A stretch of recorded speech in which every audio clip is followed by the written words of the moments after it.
Right, this is going to be another episode of Snake and Banter. Our guest for this one is messioso. Now, what's bizarre is technically, since you just added me on Discord, you have never appeared on Snake and Banter before. But since you have been on Feed the Trolls with Tech Girl, the Four Horsemen, which is also an elephant, I already in my brain, this is why I've actually started just actually searching on, I've done so many shows, Graham, I have to search on YouTube myself, like Snake and Banter and the name of the person, to see if they've been on the show and be like, oh shit, he was on. You actually have never been on this show. I know, in my brain, he's been on this show like twice or something, Mo, you know what I mean? Like, I don't get it, so apparently he's never been on the show before. So obviously, messioso used to be the general manager / CS manager of Complexity, RIP, rest in peace and all that shit, you know. But now, also, at the moment, he's just turning tricks. He did like a bit of journalism the other day, a land that he was out or something. What do you actually do? Are you just unemployed at the moment? What's the status? Yeah, I mean, strictly speaking, I think I'm technically still employed by Complexity. Under contract or whatever, right? Yeah, I'm under contract, but like it's like I don't want to say like a day by day thing, but obviously there's still a few things to wrap up here and there, and ultimately I'm just got to get that simple line of block down, and then you can go on. Yeah, if I had a job offer today, I could start work for another company tomorrow. Oh, okay. There's no restrictions on anything like that. But strictly speaking, still an employee of Complexity. Well, not an employee, still a freelance contract. Under contract. Let me ask you a really obnoxious question. That's obvious to me what the answer is, but I'll pretend I'm like the one with the big gums on HLTV. Actually, you know what? We're sort of being more friendly at the moment, so I'll just pretend I'm just a human on HLTV who knows what CS but wasn't a pro, and we won't be mean to them for the moment. We'll try and pull it back a set. Let's imagine I'm not Chad, basically. Right? The question I would ask you, messioso, is, so now that you don't work for Call, would you like to work for Valve and help them fix all the VRS stuff or be some sort of community? Is that something you'd actually like to do? Would you like to put your name in the hat if that was possible? Let's imagine naively it was. Yes, I would definitely consider that role, depending on what the role was and the remit was for it, because I would want to be able to feel like I'd make a difference rather than feel like I'm sort of part of the machine, if that makes sense. But definitely something I would consider. I sort of joked about it like in my head. Yeah. Like I have a lot of loyalty and gratitude to Jason and all the guys at Complexity. Like they treated me extremely well. Like I had many offers to leave and I'd never considered any of them. But Valve was kind of the one where I was like, could it be for the greater good? So yeah, I would definitely consider it. I don't think it's realistic in my opinion. No, that's why I did that whole preamble. Like, spoiler, it's not going to happen, guys. I wouldn't even waste your don't hold your breath for that way, So here's the thing, though. Valve and I are not super compatible. No, but I'd love to. Here's why you should do that role, bro. Because I'm not joking. I can tell you actually enjoy trying to figure out like VRS and trying to figure out the terms of competitions and did people fit within it. Like that, I can tell you from journalism perspective, that's really boring, mate. That's some of the stuff that you do where it's like, I hope after tracking all this down, there's something at the end of this. Like you seem like you actually, it's interesting to you, or you want to know, you want to understand the way it works. Yeah, I mean, I like to problem solve things in general, so it's like a natural sort of extension of that. And obviously, my background with running tournaments for ESL and Blast, and then now being on the team side of things, sort of puts me in a position where I understand both sides of the coin. And yeah, I don't know, it's just something that I wouldn't say it excites me, but I certainly I can probably put up with it a lot more than other people. And I guess I have like a good amount of background knowledge that makes maybe it just makes it easier for me to like sift through. But it's when you say you've seen both sides, I actually always noticed, even when you call out, which is usually just point out something's fucked, by the way, and usually like almost say it's on fire, it's going to burn down right now. You usually do it as a warning, bro. I've noticed you're not as vitriolic as I would be, because the difference is you've worked in a team, mate. So for example, and then you've worked for the TO, so you also know like TOs can't make everything perfect, which we all expect them to do too. We all treat the TOs like they're Valve, by the way, and they have to know exactly what we know and do it exactly right. And half the time, people who are in teams don't know. Sometimes they're asking for things that logistically can't work, or or maybe it's not actually the TO that decides that stuff. It is hard to have that big picture perspective, and you've been in all the positions in theory. Yeah, I mean, some of that's also just learning, what actually does, contribute to certain things. Like a lot of people didn't understand that ranked matches to be on HLTV. We'll get to that later. But if you don't understand that basic concept, then a lot of things won't make sense to a lot of people. So it's just like it's having the background knowledge that enables you to then like pick out the important. aspect of what you're reading. And yeah, I don't know. Bro, my favorite as a journalist, I'll tell you as a journalist, the favorite one is when everyone to this day, every time, well, actually now because VRS points have taken over the HLTV ranking, if you notice, no one really gives a fuck that much about who's number one on HLTV anymore. But when that was the biggest thing in the world and they used to release it every week or whatever, every single time, bro, even pros and analysts would be like, you think they're the 7th best in the world? It's like, they have no say in it, mate. What are you talking about? Like, they can't just get a team that didn't place top 4 at the last land and pop them in there. I think they're fucking second. They looked sick to me. Like, what are you talking about? Like, people would treat that like it was a fucking top 10 list written by me or something, mate. Like, it was mental. Yeah, it's actually a really good point you bring up, because like the amount of people that complained about HLTV's ranking because it was, you didn't know the formula, right? Yeah, they of course. Complain about, they always complain. They wouldn't understand that, like, once a team reaches 1,000 points, everyone else gets scaled down from them. And the weird thing is that the VRS ranking works pretty similarly. Like, there's a top team and everyone's scaled down from them. The reason why everyone's so annoyed with it is because they could read the code. Exactly. Because they can see how it works. Oh, no, what pisses them off, you're right. About it it's not just the number.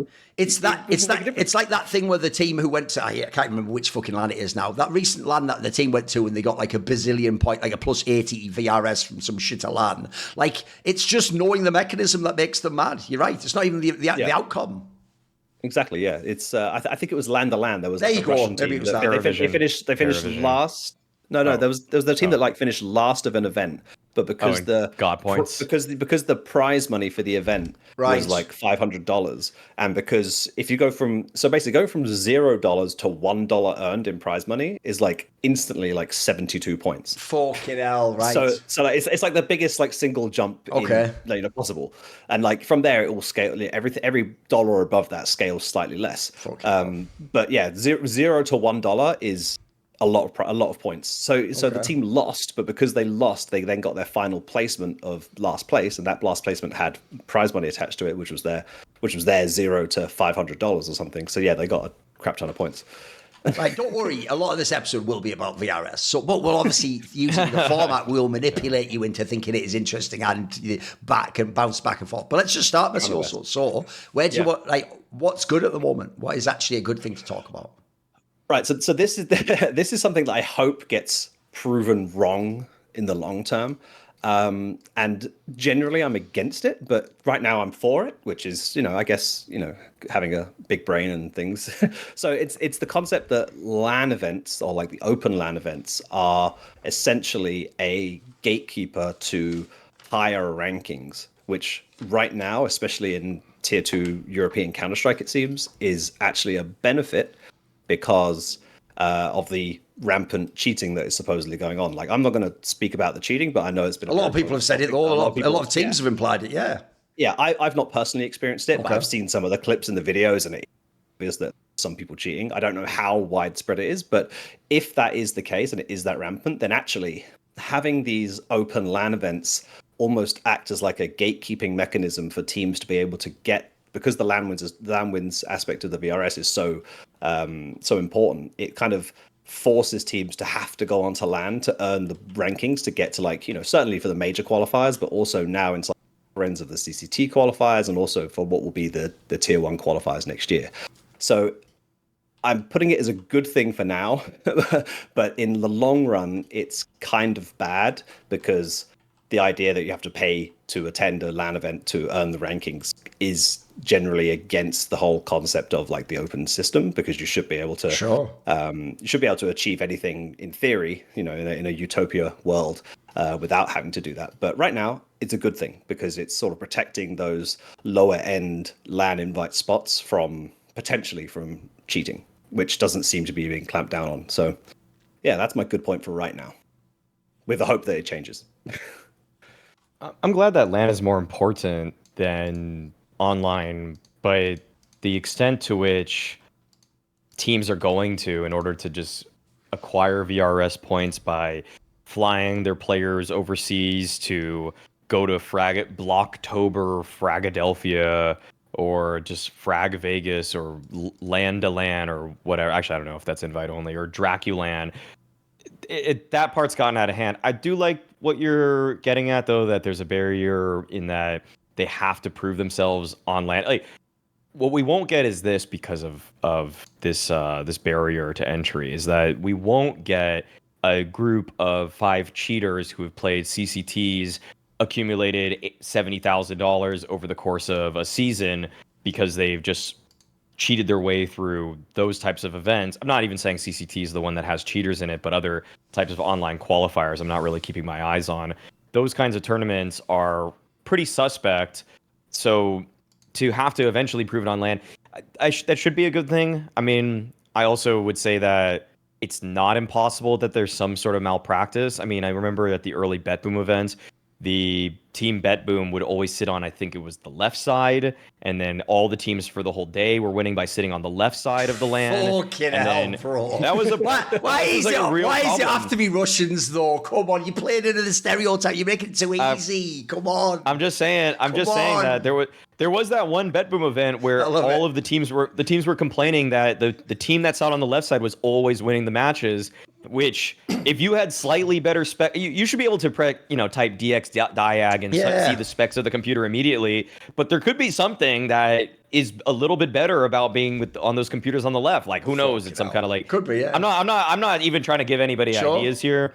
But I'm not saying that. Like, I don't know who's running, but maybe someone does know who's running Draculan. I'm not familiar with these people. I don't even really know.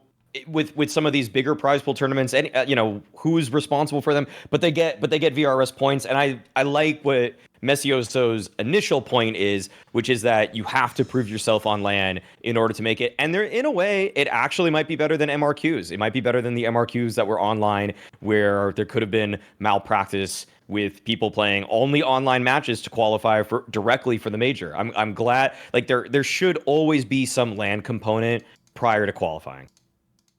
Yeah, I agree. And you make a really good point with the sort of integrity aspect of these open LANs where, I can say for myself, like having attended some of the smaller LAN events, like there is definitely a gap between like, your PGLs, your ESL, your Blast, and then down below that. And, hopefully it's a gap that will get smaller as they get more experience. But yeah, there's definitely a concern about the level of integrity at some of these events, not because they're necessarily malicious, but perhaps they don't have the experience to to do certain things, to enforce certain things. I know that like some of these even like lower tier 1 LANs have had like internet access, for example, on the PCs. Love that shit. So like so like there's just small things where it's like, can a smaller tournament organizer get to the point where they can do all these things and have all these restrictions and operate it in a way that is not going to cost them so much money that they can't afford to run the event? There's definitely an issue there, but I'd still rather have that than on LAN than play online. So it's still a positive for me, just about. Okay. I mean, I will say I do like that, because that is actually what I hated about where we were in the end of the RMR system, is we'd gotten to the point where tier 2 CS was a different beast than tier 1 CS, but you actually got to the point where you were mixing it up against teams that were coming in and out of the bottom of the tier 1. And as a result, if you did awesome, essentially you only had to do well at one LAN tournament. It was called the RMR. If you just fluked that RMR, I mean, Bad News Eagles did it 1 million times. We all remember the crop at the end of the game, These teams would do fuck all elsewhere. All they did were online, and they just fluke it through one line. I think that's a terrible system. This way around, I actually do think it's way better. Like I don't. It's as much as I understand the cynical aspect of where people like pick a LAN to go through that no one else good is there and stuff, and it's got half decent prize money. Yeah, sure, that's still not really ideal. Again, if we're going for what we wish it would be. Like, by the way, I can tell you the obvious thing I wish that Counter-Strike was. I essentially wish Counter-Strike was the same as tennis, where there's just like actual grades of the tournaments you go to, and they're just literally like the Grand Slam, the 1000, the 500, 250, appropriate levels of points. You can still choose which ones you go to. Like, if people don't know, once you get out of the 1000s, and even then sometimes they skip them, the top pros pick and choose. Some of them go to their home course, or they go to the one on the surface they like. They skip the other ones. They understand what the points they're going to lose as a result, now what they have to do elsewhere. Everyone knows where they are, but crucially, you get like like, here's what I obviously would want. I'd want like a certain amount of standard that would be applied across the system, because I do look at some of these lands, and some of them are like lands in the most literal sense of what they used to be 20 years ago. It's a bunch of PCs, and then a guy goes, start your game. And then the other ones are like, they could actually be like a real LAN if you just put like an ESL logo on it. It looks like, actually, this could be a small LAN in this country. So, but I do think in general, like, this developing circuit is way better than the world of like, because remember, when you had those majors, like the one at the end of CSGO, that Blast Paris one, the hype around the teams that were the unknown but good tier 2 teams was, they've played 200 maps in the last 7 days or something. You're like, what? But it would all be online against each other, and you'd be like, what are we doing here? So I think, and also, by the way, I'll tell you another thing that has come out of these lands, that actually all the big names don't go there and dog walk everyone, as you Zoomers say. In fact, at some of these more recent ones, they're getting their asses handed to them. Like the one where that like Basement Boys was beating everyone. I was like, what the fuck is going on? FlyQuest, mate, shut it down. What's going on? Like, that was embarrassing. But I'll tell you what, that's the best split. Here, I've always said this. This is why dumbasses don't get it. They think that I'm complaining only because I don't want big name teams to fail and get upset and then nobody to qualify. No, it's the other way around too. You know what? If that Basement Boys team can actually beat FlyQuest on LAN in a best of 3, now maybe I'm interested in Basement Boys, mate. I wasn't before. If that was a Randy online tier 2 match or one match ever in a thing where no one prepped, then yeah, maybe now it at least gives them some legitimacy. So no, I actually do like that. And then also, crucially, as you say, it's not about whether it's happening or not, messioso. There are top pros, including pros who have won majors, etc., who are just saying every month or so, this person's doing this, they're cheating, they're obviously doing that. Bro, these are all the teams that are in the mix. And with how the current VRS system works, they're not getting shadow banned. They're just playing the next fucking game, and everyone has to play them again. So you can't then turn around and go, snappy, you dickhead, why haven't you qualified through the tier 2 wasteland? It's like, because he's getting attacked by bandits all the time, you fucking lunatic. So I think it's nice that we actually have like lands that you go to, and if you earn your points there, as the likes of the Fanatics of the world have tried to do, then you can get in via like a method that's somewhat recognisable to me, because I do think the ultimate thing we miss in Counter-Strike is we do miss those DreamHack Opens. We do miss those, like, not even, it wasn't, here's what people don't get. The tier 1 and tier 2 thing are too reductive. We miss the tier 1.5 lands. That's what we want. We only have the tier 1 land, which is usually, shout out to PGL, obviously not for that one, but normally it's just the top 16 teams of the world in it, plus whoever's regionally qualified. But the problem is you go from that to you're in CCT. Like, that's too big a bracket. I need like one land down. In an ideal world, like I say, you'd have like a five land cycle or something, so you'd have the local into the regional, and then it'd go like that. So I do think we're heading in the right direction. So, okay, put it this way, you found a good angle in the current VRS/CS circuit. So I like it. It's hopefully something we can build upon. Like, if we, as you say, like if we could get to like a DreamHack Open, like I would love Valve to have some kind of restriction on like the tier 1 organizers, like PGL, ESL, Blast, where it's like, hey, for every 3 or 4 tier 1 events, you have to run a tier 2 event, global event. So like there's like a you can't just keep going with all the tier 1 events without actually also focusing on providing something for like the sort of more grassroots, let's say. Because if you could replace like a Draculan and a Birch Cup and Fregadelphia with like a challenger event, maybe it doesn't take as many teams, but at least you would have like something servicing them, so they have something to aspire to every 2-3 months that they could attend. And if they have a breakout event, then they can move up into the next sort of level of invites. And obviously, with that would come, they wouldn't have to pay for their travel, wouldn't have to pay for their accommodation. They'd get that kind of like tier 1 servicing, but maybe not quite as much as hospitality, but still some level of it. Because right now, like the biggest negative aspect is the costs associated with going to all these events. It's just too much. But yeah, I think it's a promising start. But I think the issue is like obviously the cost aspect and maybe the quality of the event. But if we can keep going and get to a place, I think it's long term it could be quite positive. Right, Maui, where are we going? Yeah, I mean, I'll just jump into something that works off of Messioso's point. I mean, I tailored all of my points to be centered around VRS because we have the resident VRS expert in town, so I figured why not. I am glad that the invites, as of the time of recording this, they're going to come out 5 days from now, or they're going to be locked in 5 days from now.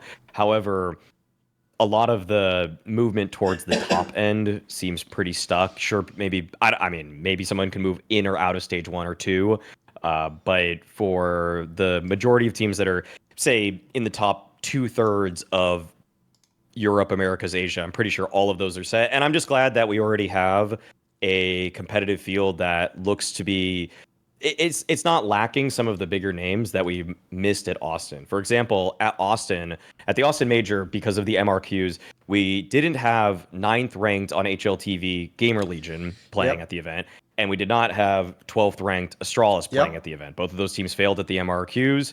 And this meanwhile, we're watching like Namiga or something like that, which is like, what are we doing? You know, what the fuck is this? we're watching Spirit's next pickup actually in the making. So you appreciate the journey. You got to no. I honestly, I get what you mean.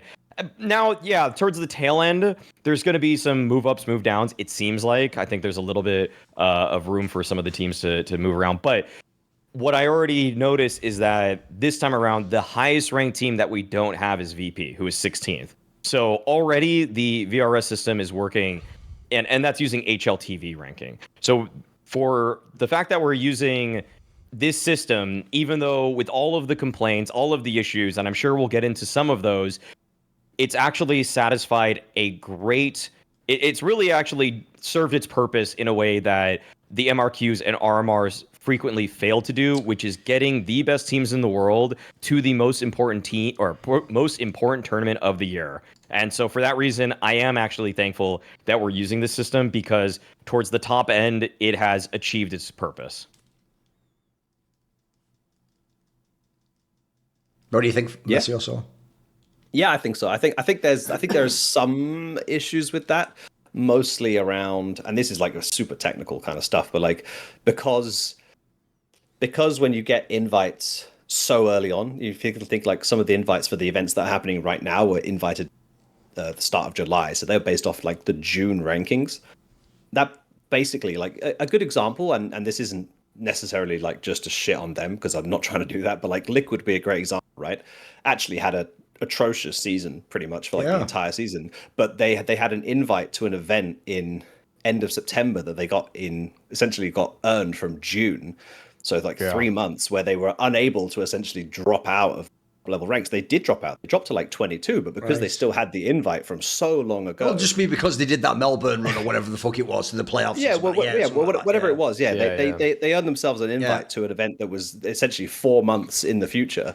And then they finally had the one event where they showed up and they earned the points, and now they're 10th in the world and everything looks like it's normal, right? So like there is an issue right now where so many events get invited to from like either like a very early ranking in the season, or just like 4 events off one ranking, that it's almost impossible to drop out, because all you need to do is have one of those 4 events be good, and then you're sort of back in the mix again. So there's an issue with like sort of turnover of teams, where there's a certain ranking that will almost make it impossible for you to drop down unless you literally suck for 4 months straight, which then you should be like falling off the face of the planet, not to like rank 22 and then just have one event and put yourself back up there. So I think there's a minor issue with that. But again, I look at the team list and I don't think it's wrong, but I do think that there's an element of like too much of a safety net for a certain ranking of team, where because of the way the invites are going out, it's almost impossible for them to fail, because the likelihood is these teams will have one good event or will win a match at each event that will keep them in the mix. So yeah, long term, I think it could do with some improving. When I look at the list of the teams for the major, like all the big names should be there are there. I mean, a Virtus Pro would be a good example of a team that, hasn't had a great season, much like Liquid. And ultimately they got screwed by visas. I'm sure Virtus Pro would have won match at this. They would have won one match at this Pro League, I'm sure. Like I'm sure they would have done, whether they played MAT, NRG or someone in the 0-2 match. They would have won probably one match, my guess.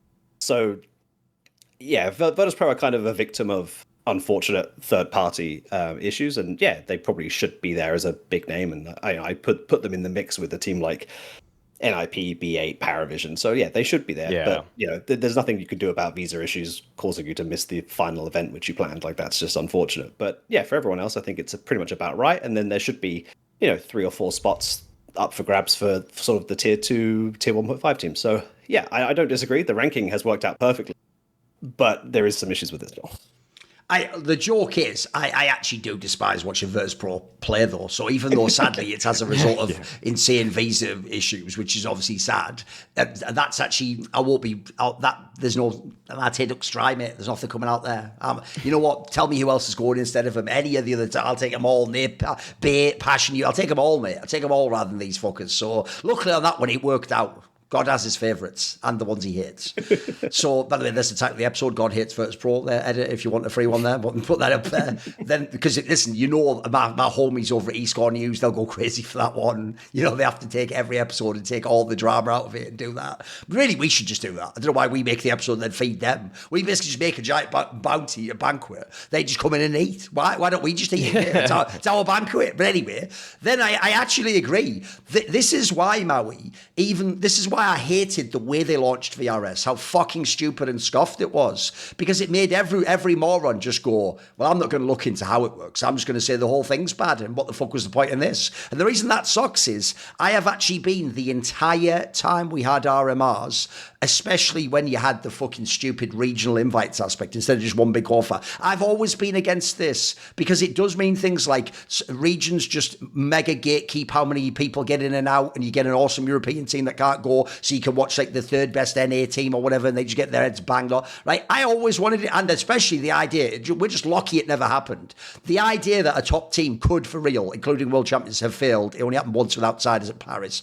The idea they could fail to make the actual major just from like failing one mini LAN is so fucking ass. Like, it's just such a bad system. Like, it's essentially like, what people don't get about that is, why would you put that as an option within the system if you know that during the rest of the season the team's good? Why would you go, yeah, you're right, but if they're good during the rest of the season, or at least like top 10, top 15, they would be guaranteed to go Thorin. Let's make a system where it's like there's one LAN though, where if they press the wrong button, their PCs explode. Like, whoa, why would you do that? No, it's very unlikely. It's like a 1% chance. Like, don't put it in there. Don't put the button there. Like, that's what the RMRs were to me. It's like, let's just have a chance that, who knows, like a random team that shit qualifies, and then get ready. The best team in the world doesn't even make it. Like, whoever designed that Euro fucking bomb, get out. It's not, again, Valve, it's not about like 5 kids in a dream in their home. It's a fucking professional sport. And if you don't have Roger Federer at Wimbledon, no one watches Wimbledon. If you don't have the right team in the fucking, in the Olympics, then people, you need all these things to be legit. They have to be actually representative of the professional sport and connect to the rest of the circuit. And so we do that now.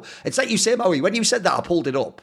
Bro, if you go and look at VRS right now, what are you going to complain about? Which team is ranked so low that you can make an argument is somehow secretly really good? There's none. There isn't one. Now it's become what I always dreamed of. It's incredibly marginal for who the last slot is. And then you see the names in the mix for the last slot and you're like, you know what? Meh, okay, go ahead. Whoever makes it, makes it. It's not the end of the world. It's not like you just said. It's not like, team number fucking 8 and 12 aren't at the major, but here's Namiga. Like, who cares, mate? You know, I'm not saying sacrifice him on an altar to bring the other team back, but fucking hell, I don't want to see him. You know what I mean? It's the major. Yeah, I think like a good example of that is like a team like Astralis. If you remember, like Device got like sick before one of the RMRs. Yep. I think it was Shanghai. Yeah, it's like fuck, like, you know, Astralis have all their issues and whatever, but like, you know, if you'd always say that they probably should be at a major. Most seasons they play well enough to be at a major every season, and then like, especially from like an organizational standpoint, like when you're in one of these teams that is investing significantly into Counter-Strike and, you know, does expect a return on their investment, and you do expect, if you are a top 15 team, that fuck it, if there's 32 teams at the major or 24 teams at the major, a top 15 team, you expect to be there every single time. And the fact that like one guy getting sick a day before the most important match of your entire season can cause you to miss out on hundreds of thousands of dollars and completely ruin your bottom line. It's like, it's not disrespectful, but like it's not incentivizing teams to invest in a game where they can't guarantee, or not guarantee, because guarantee is the wrong word, but they can't make good assumptions on getting a return for their investment. And there are teams that, you know, do need to operate that way. And yeah, I think that being able to be like, hey, I know that I'm investing in a team that will be like top 15. You know, they may not be championship contenders, but they'll be top 15. And if you're investing that amount of money, you do expect to have some level of consistency on that return. So I think that does definitely aid a lot of teams. You know, Astralis would be clearly the number one example of that. Think of all the majors they missed. By the way, if you could go back and do a dry run of VRS back then, they would have qualified to most of them just off that alone. I'm very sure they would have done, because they used to remember that once they would fail, they'd like go to a Cologne before and be top 4 or something mad, like, and then they'd go to the fucking RMR and shit the bed. And it's like, yes, I get that it's funny and that but this is what fans can't comprehend.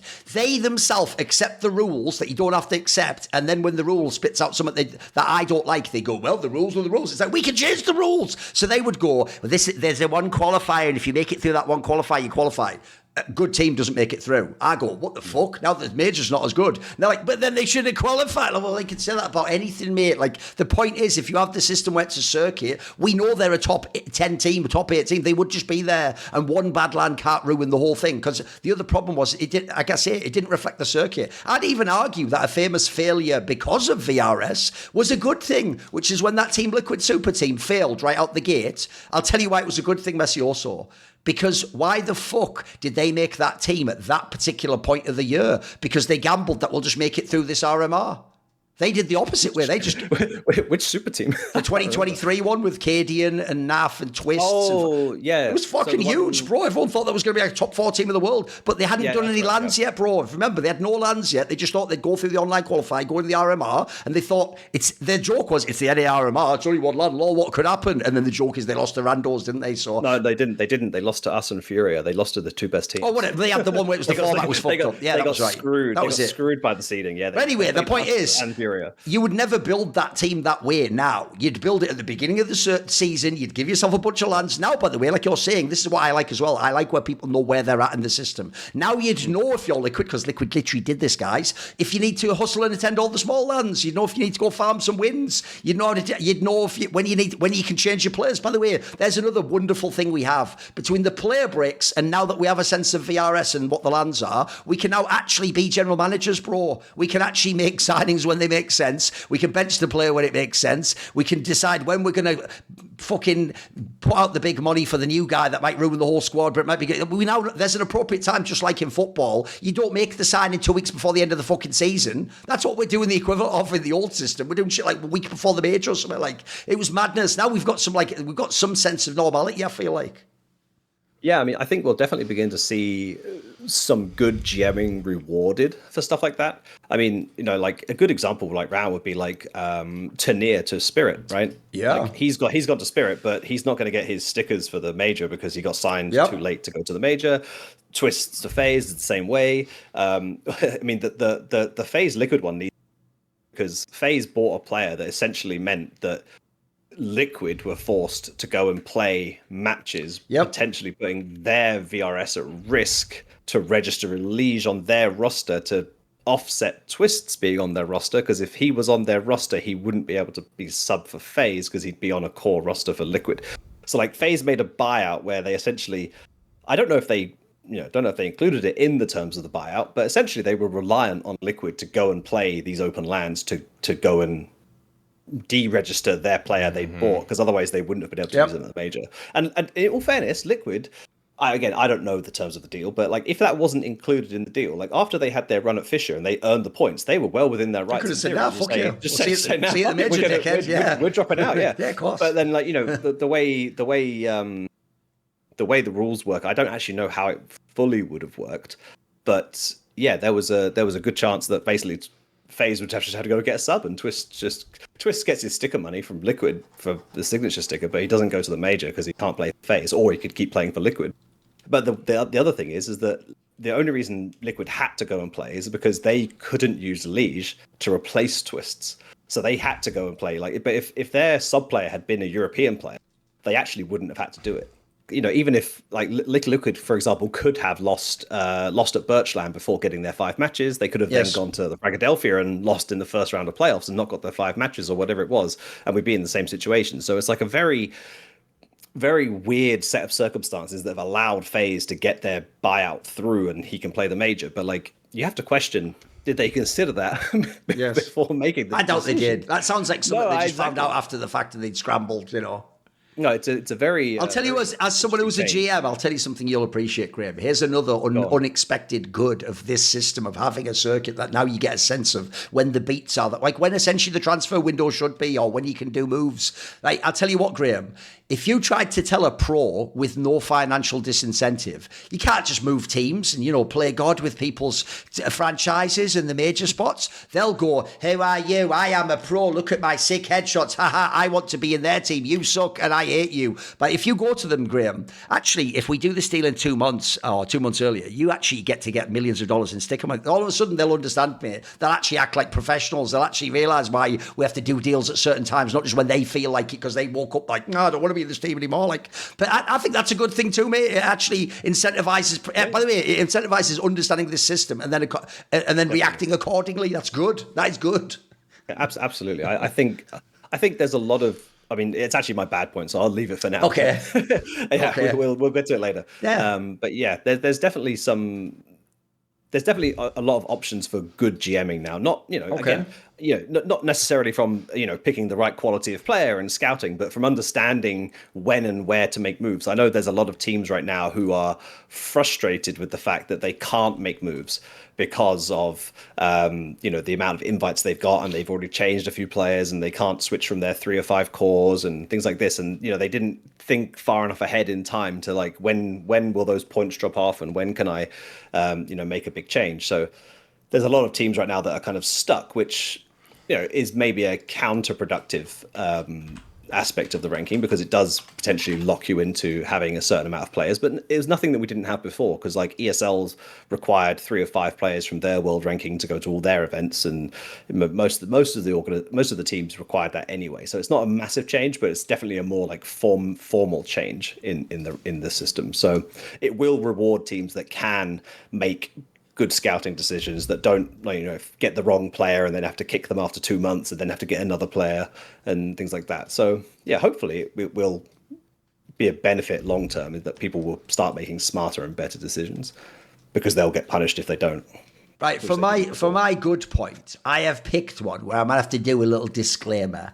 So when I say what my good point is, people are just going to immediately turn their brain off and just react and go mental and not listen to anything I'm saying and react like, and they're going to miss the whole gist of it, which is, by the way, human communication is to actually convey an idea from my mind to yours, not for you to go, "Well, here's how I could take the words you said and twist them and mean something you didn't mean, so you're fucking idiot." It's like, that's my job to do. You don't get to do that, right? So, and I'm good at it. I'm better at it than you, so sit the fuck down. That spot's taken already.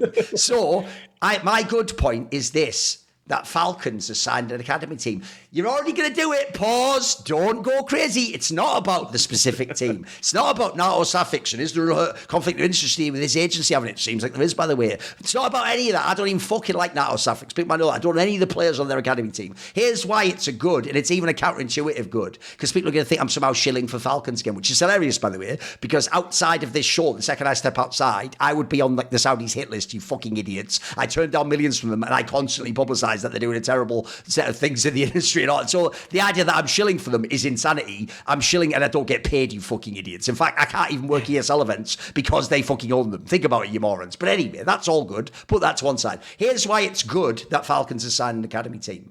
Because at this point in time, even though Falcons is perceived as the opposite, they're perceived as the team that doesn't need an academy team. They can just have unlimited money to spend on players. First of all, that's not true. I can tell you, in theory, they can do it if the upside is huge. So I think you will see them spend infinity money to buy like someone like Bit or something, or maybe they'll buy fucking, they'll buy some god tier IGL. But I don't think they'll ever really just spend like Kurisuke money. That was a guaranteed one for an up-and-coming player. So the actual issue is, I actually think all big orgs should have an academy team if possible, but a real academy team. At the moment, the joke is, if people don't know, a lot of fans aren't going to know this, messioso. People will think when I list teams, so I think FaZe should do it. It's an obvious one, by the way. They don't like to spend a lot of money. They're really slow to move. They should have an academy squad, so that the difference is, if a Jacob, who I don't think is good enough, but say he was legit and they developed him, then they could bring him forwards and use him temporarily while they figure out. That would be way better than signing him and then telling you benched. So anyway, but here's what's funny. Here's what a lot of people won't know. Normally in this mix, I could throw in G2, right? They never said G2 has an academy team and has for ages. You guys just don't know because they don't use it as a real squad. It's just a bunch of randos you've never heard of in any context ever, and a lot of you just found out now today they have an academy team. So here's what I want you to do with your academy team. I don't know if Falcons will, but I think this is why big teams, Falcons, FaZe, Vitality, you should all have an academy team. You should have an academy team specifically with the goal that you are finding talents that could join your team before they join another team and become worth millions of dollars. That's the goal. It's not to have an academy team which is its own self-contained thing. This problem happened in League of Legends if people don't know with the RLs and the main teams. It's not so that you can have a team that itself can perform and can get 38th on the HLTV. Well, look at that, man. Maybe I can sell the player. No, you idiot. You're supposed to be trying to find the next 3 players that one day, if they all blossom in 3 years, would just join your team instead of going over to some fucking tier 3 team, then going to a tier 2 team, then going to a tier 1.5 team, then beating your team in an online match, and then you go, hey, shit, we're going to get this guy. He's too cracked, bruh. And then you have to go get $1 million. Like, spoiler, do the maths. You wouldn't have spent $1 million on developing that player for the last 3 years. That's why that system works if you do it properly. This thing of like the farm team separate, and that's the stupid thing about the farm team idea at the moment is it's like, I develop players not good enough for my team, but you in a shitter org, you would love my players. Like, what are we doing here? That's so insane. And the reason why I say this, by the way, is if you're an American, European sports figured this out ages ago. I'll give you the obvious football example, right?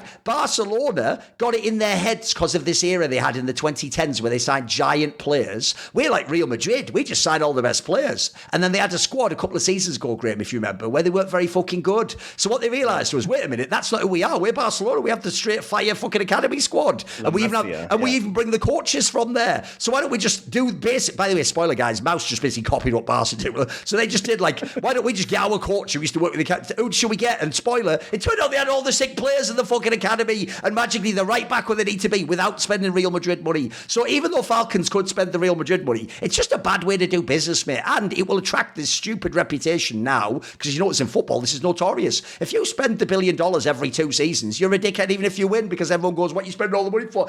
This is the method that people approve of, and it's just a good method. So I think this is actually, look, this squad they've got, I don't know any of them, mate. But my idea would be, if you do it properly, you won't need to sign the next Keisuke. He'll just be on your academy team, and the difference is you'll just have the option to put him in the lineup, let's say like 9 months earlier, and you can just test him and you can try him. Because I also think there's another thing people miss. When you get this thing with the first point we just made before about all the fucking, the last point, or Maui's point, with this new circuit where there are going to be these like dead spots where you don't want to sign a player off, you do, it's going to be awkward, or will you ever, that's the perfect spot if you had a LAN you had to attend to bring up your best academy player in that role and pop him in and go, here's a few free matches, mate. Are you any good? Can you do it? Can you show some skills up? Maybe if you are, by the way, you win the spot. Maybe we'll just keep you instead of signing this guy we're negotiating terms with, or we have to wait 3 weeks to sign or whatever. So I think it's the idea of Falcons having an academy is more my good point here. That's why I picked it as a good. Because I also wanted to, by the way, I just wanted to do that rant about all academies in football. Anyway, Messioso, what do you think?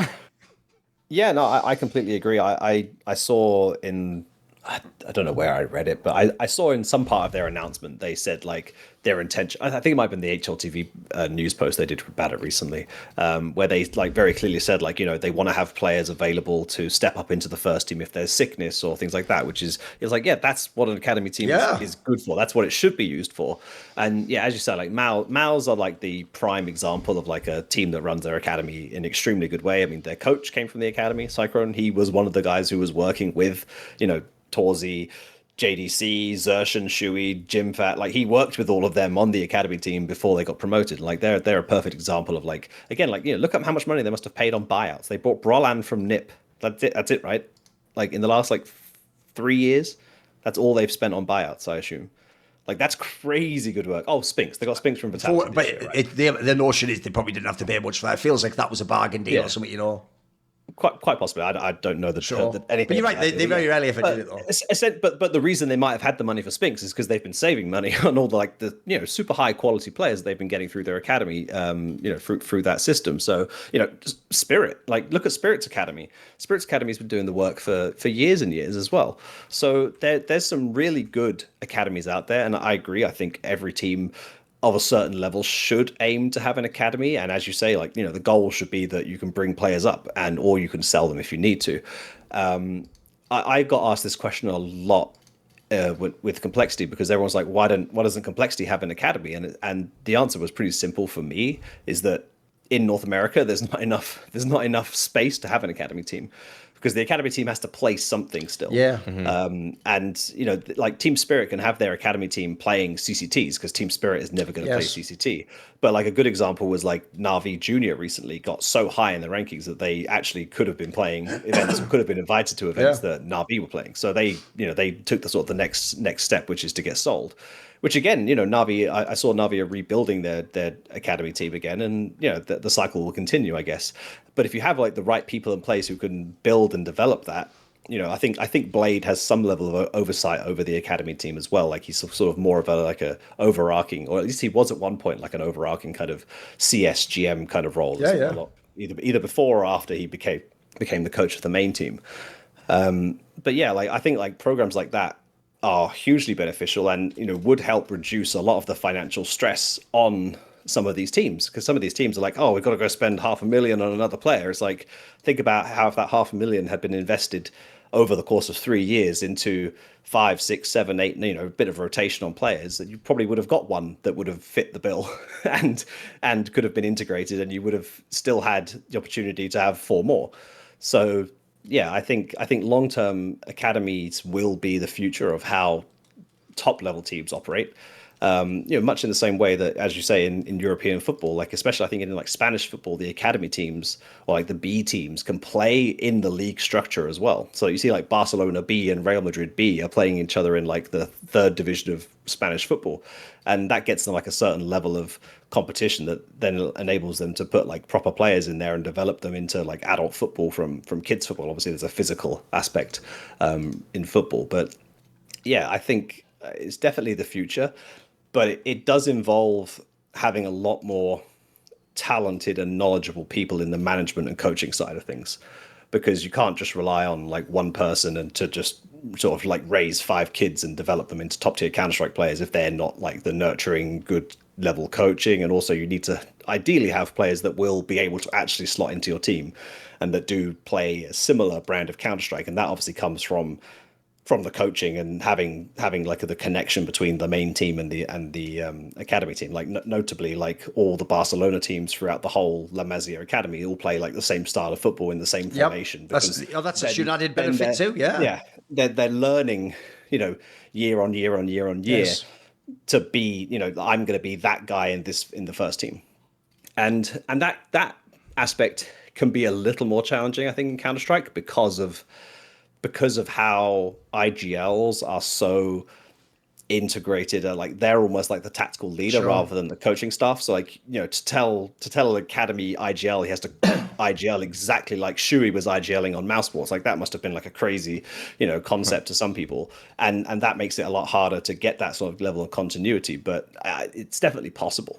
Like it's definitely possible. So yeah, like long term, I think a lot of teams will be very smart to move in that direction, just because I think it actually makes financial sense. Like it sounds bad because you're guaranteed to spend money on it, but one major buyout every 2-3 years and you're probably saving money on it. So it's like it's an investment. I'll tell you something I even thought of the other day with the whole no cries thing. I even thought another detail people miss, because obviously people do that cynical thing where they're like, wow, I don't want to be on the academy when I could be on a different tier 2 team and I could maybe be good anyway. I'll tell you a real good reason. Because if you play for an actual academy team and you've been to the offices and the coach has seen you and other players have played you, you're just not going to get the cheating acquisitions, mate, if you're sick. You're going to just be assumed to be pre-vetted and to be good. If you play for some randy-ass team with like a name that sounds like a mixed team name and you're 27th in the world or something, mate, we're just going to assume you might be fucking cheating your tits off for all we know if you've never been to a LAN. Like, who the fuck are you? Some rando guy? Like, that's really... So it's even, in a way, it does have a professional stamp no matter what. What do you think on this topic, Maui? Well, I'm just a little confused because, I mean, you've publicly said stuff before about the Saudis' treatment of journalists and other people. You don't like NATO Sapphics. I mean, exactly. I just looked it up also, and Carlos lives in the UAE, not Saudi Arabia. So I don't even understand what the ulterior motive is for you saying anything positive about Falcons. My only assumption here is that you're just subtweeting Kassad for more things about, Falcons are spending money wisely now, so Kassad has to eat. I'm just rage baiting one man, just Kassad alone. It's purely a subtweet for him, Yeah, it's just that. I mean, overall, I can't. Also, to be fair, because that's Jackamar swagger anyway. Why is he making all the outrageous tweets now? Like, every day I wake up, there's a new tweet from him, just like, fuck this whole side of the industry. Like, all right, man, fuck it up. I know. What bad facing game was it? Like, what the fuck? What's going on? There's problems. He's looking for all the smoke. His kid's old enough now that he doesn't have to take care of him around the clock, so he just has way more time now, I guess. Something like that. Looking at the Falcons team, if I'm zooming in on that in particular, I did read the Substack article someone wrote about how this is just pure Nepo hires because 3 of the guys, it does look like it is. The players are just in NATO Safix's agency. That's why there was that big disclaimer, by the way, guys. Yeah. People don't know about that. I mean, I don't know the user that wrote the Substack article, but he did just call out this whole Falcons project that NATO Safix is the coach or manager of it. Forgot which one, but he hired the 3 or 4 of the kids that are on this team are all from his agency that he's a co-owner, co-founder of. And so there's a lot of... You could even argue he's like funneling their salaries back to his own company. It's like, it's just so money laundering. I know, it's just money. This is just some gratuitous money laundering. It's so full of problems. It's so full of problems. And by the way, because he's a famous popular streamer at one point in time, all of his cronies and fans were out in force, like with all the cognitive dissonance. Like, why are you bringing this up? This was known already. It's like, so what? Like, oh, we're only allowed to say it once, and then everyone has to hold their peace on the internet. Like, what? So I don't know. That whole thing was a mess. Put that to one side, Maui. Put it to one side. I mean, I think that academy organization or academy teams are a good. They're net good for the space in general. I'm glad that those types of players have the opportunity to display their skills in a way that's more structured, more likely leading to promotion. We're even seeing VP now promote a couple of their players to their main team. So there's hope for everybody out there. And their play was decent too, by the way. That Toro guy actually looked decent. I wasn't a bad addition. Right. It's going to be interesting to see how their Opper stands in for Icy when he does. So I'm in general, I'm positive about academy teams getting into the space. It's interesting that it's Falcons doing it. It's not very covert that it's clearly just that it's NATO Safix just taking a huge bag. So put that one side. Here's the thing, Good for him. Luckily, with the academy system, though, people will stop just sleeping on good players. But I tell you what, since they're going to do it anyway, if they're going to sleep on people, Maui, what do you think? I mean, I think a lot of people listening to us right now might be getting a little tired of hearing all the VRS talk about academy teams. There's going to be loads more coming, that pertain to them. Yeah, of course they are. But if you want to actually fall asleep completely, I don't think that there's any reason that you should hesitate on getting a Manta Sleep Mask Pro, okay? I think actually all 3 of us, sorry to rope Messioso into this, have used Manta Sleep products in the past. I personally now use this very frequently for my naps. I am definitely going to... Look at that. Look at that. Locked and loaded. Exactly. I didn't know about the sponsor until half an hour ago, so... Perfect. Bought it now. Just perfect. But yeah, if you're interested in getting your own, head towards the Manta Sleep website, use promo code SNAKE, say if they ask that we are the ones that sent you, and you can be getting some great good night's sleep. I mean, it is truly a blackout product where you are going to just, like, these cups over your eyes, they're just so much more comfortable than those sleep masks that they pass out on airplanes that they kind of mess with. For me, I have long eyelashes. I know that's a feminine trait according to Kassad, but for me, they brush up against these kinds of things. But with these eye cups, it's just way more comfortable. You can adjust them. It has a much more breathable material. You can see actually through this that it actually is it's kind of like perforated in 2 different ways. It's just so much lighter overall. So yeah, get yourself a Manta Sleep Mask Pro. You could take naps and maybe you could fall asleep to Snake and Banter even better. And save 10% if you use the code. You just did forget to say that, but you said go to the website. Yeah, you saved 10%. Also, I will just say, he had the most slam dunk product ever to sell Messioso, and he picked the least relatable thing ever. Like, don't you hate it when your long eyelashes hit them?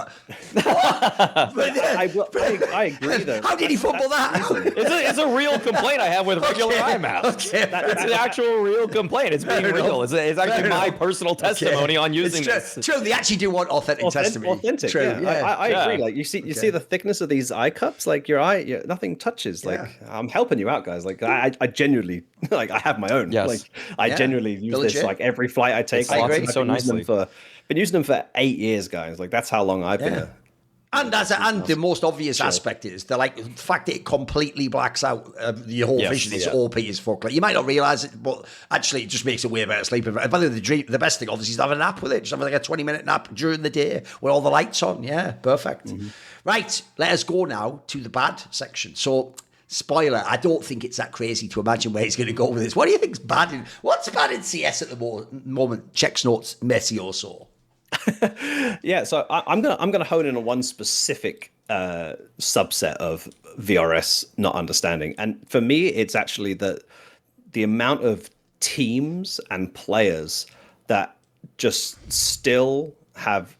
Well, I can only assume they've made no effort to understand VRS, because if they're still so uninformed now in 1st of October 2025 about the VRS system and how it works, then I can only assume that they've not made an effort to try, because like the VRS. I bet your DMs are just full of idiots just asking you like your grok or something, right?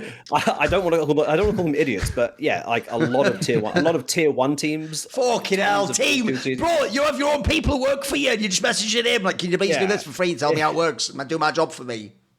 Yeah, which when I was a competitor to them, I was like, yeah, sure. But now I'm unemployed. I'm like, actually, I should start charging money. Yeah, you should be a consultant. The joke is everyone should pay you to read GitHub because they don't want to do it, mate. No one will do that. Yeah, that's what's made me like suddenly like flip a switch. I'm like, actually, wait, hold on. Like, why am I unemployed and you're asking me these questions? Like, I should have your job. And I don't want to call anyone out specifically. Like, some of the stuff they're asking is like extremely in-depth kind of thing, but like some of it is really basic, and like some of the things I see posted on like Twitter by players is like, this is basic shit. What's like again, don't give a specific example if you don't want it, but what's like the gist? What sort of things, what mechanisms don't they get, or what are they still missing, do you think? I think the biggest, well, like the worst one I've seen, like most egregious, is the fact that some team didn't realize that they can only earn like 10 of each like aspect of the ranking, except for the head-to-head. So they were like, oh, so I can just keep playing LAN matches and I'll keep earning points. It's like, no, you can only do 10. And they're like, oh, but we signed up to like 5 events. I was like, yeah, this should be like, you should just be fired for this shit. I know it's meant to let it roll. Yeah, what are you doing? Like things like that. I'm just kind of like, really? Hell, that's nightmare for overall what? And a lot of the teams are only realizing it now. Like, it's kind of a double-edged sword what HLTV have done, because the way they've displayed the rankings on their page it's great, because it gives people a lot more idea of what's happening. But it's almost like awoken teams to like, oh, this is how it works. And I'm like, it took you this long to not even consider like there's some great resources out there. Like, shout out to 2 guys specifically. I'm sure most of you have probably seen their posts on Twitter already by now. Is the Ulknul guy, the Jesper Larsen, and the other guy's Mischief Finn. Like, those 2 guys made a conceited effort to actually go and learn in depth how the whole thing works. And like, I'll put my hands up and say, like, they have a much better understanding of me, down to like a granular detail of like how points are exactly earned. And they've done the calculations, and they've built like the code to like model it and to test it. That's how they do all these really cool posts. But you don't need that level of granularity to understand what's good and what's bad about the ranking, and what will work for you and what won't work for you. And, like, you can think of it cynically and say, like, the ranking should work like this, and therefore I will complain about it. Or you can think of it as, like, the ranking works like this, and the best way for me to get the most amount of points is to do this. So I'm going to go do that and not whine about it afterwards when other teams do the opposite. And, like, that's the biggest issue for me, is, like, teams are making decisions that are, like, just obviously bad for their situation, in terms of, like, if your goal is to achieve high ranking places, which most of the teams, that is the goal. Sure. Then, going out and making bad decisions and complaining about it afterwards is just, to me, like, crazy. Like, I understand maybe you want to go play tier 1 events, and that everyone should aspire to do that. But if your goal is to earn ranking points to move up the ranking, then you should go and do the thing that's most optimal for that. And it's just like, it's like the general disconnect between teams not wanting to understand the ranking enough, and then complaining about it afterwards, or just, I don't know, it's just a general lack of understanding from the majority of the teams. There are some really good teams out there Like there are teams out there that are putting a lot of effort into like fully understanding it and understanding like what's good and what's bad. And some teams come to me and they've like built out this thing, and it's like a whole page, a paragraph of like, hey, we've looked into this, and like, can you just verify this is correct? So I'm like, yeah, you've done the whole work for you. Like that's perfect. And there are other teams who come to me and like, hey, what's the most optimal way to do this, and this? I'm like, I'm not doing the work for you. It's just, yeah. Again, if you're here's the other move. Here's the move, right? I know how we're going to make these dickheads work for you. Don't complain that he has to do the work for you. I want you all to say publicly, Valve, please hire this guy. None of us can fucking read the documents or that shit. Or hire a consortium of these people he mentioned. Get a few of them, and then that, because there should almost be. This is why you need a community liaison. There needs to be someone that actually a tier 1 person, if they can't do their own fucking work, can at least reach out to them and go, how does this work? You know, should I have signed up for these freelancers? Does it make sense to? I think you need that. I mean, I personally disagree. I don't think you need someone to do that. I think Valve needs someone to come in and that would be a bonus, though, as a whole. But yeah, like I don't know how to say it without kind of saying like teams need to learn how to do this themselves, because like, you know, if something changes, like every single team can't just go to one guy to figure out what the changes mean and everything like that. So I like the VRS as a whole has been basically the same since like middle of 2023. So we're like 2 years into like this code being completely public, completely verifiable. Like everything is out there in the open. There was like some minor changes to the code like end of 2023 that like changed a few things, like added like the LAN rating and things like that. But for the most part, it's been pretty much the same for close to over 2 years. Like it is unforgivable at this point to not understand how it works, in my opinion. If you're like a tier 1 level team who like wants to qualify for a major, it's unforgivable for me, and that annoys me. Not mostly because people have been asking me all these questions and I'm sitting here unemployed, not having all the answers, but not having the cash for it. But I guess that's what's triggered me to say it now. I see the communication between the, I guess, Valve and this VRS and the teams to be a pretty straightforward GitHub that is a bit intimidating. It's not going to hold your hand through it necessarily. As someone whose job doesn't necessarily rely on my understanding of it, like I kind of have the gist of what's going on with it. I don't really know all of the little details of, if you go to these lands, this will happen. I don't know, like 10 matches that are actually part of your ranking, but then there's the head-to-head component. I understand a lot of what's happening, but not all of it. I feel like it's just that there's been a bit of a shift, I suppose, where things were much more straightforward, and yeah, maybe nobody's equipped on their teams, whether that's in the staff or anybody, to handle that. Yeah, that does seem like a flaw. I guess though, if it's so endemic to so many teams, it's so pervasive that so many teams are like this, they're in this position. I usually actually put the burden on the person that's trying to carry the message to these people, because in all honesty, there's a lot of people that have great ideas in the world, but their inability to present them means that their ideas will never be heard. And I kind of put the same burden on Valve here, where what they're doing with VRS is in many ways good. I think that it's well-intentioned, but if the message is so opaque that teams are incapable of, without the assistance of somebody, maybe, and that's also like first language English might be an issue for some of them. I'm not speaking on their behalf, but if they can't really make it through the GitHub, because maybe like at the end of the day, most of the people that are in this space are just gamers, like through and through gamers. And it's not usually the people that I would necessarily say are going to read through. This feels like doing homework, mate, reading this. You know what I mean? Trying to figure out how it works.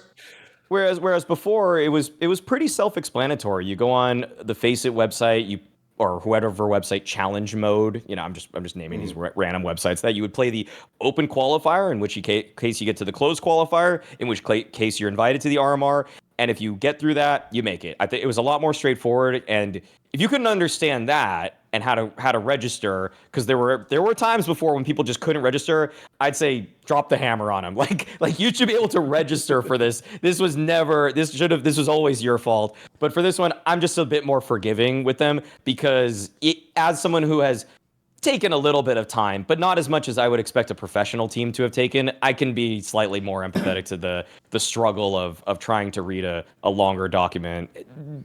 But it's their job. But it is their job, so I get where you're coming from too. Whereas my job is telling the stories and creating narratives and telling you the ins and outs of teams and the players on them.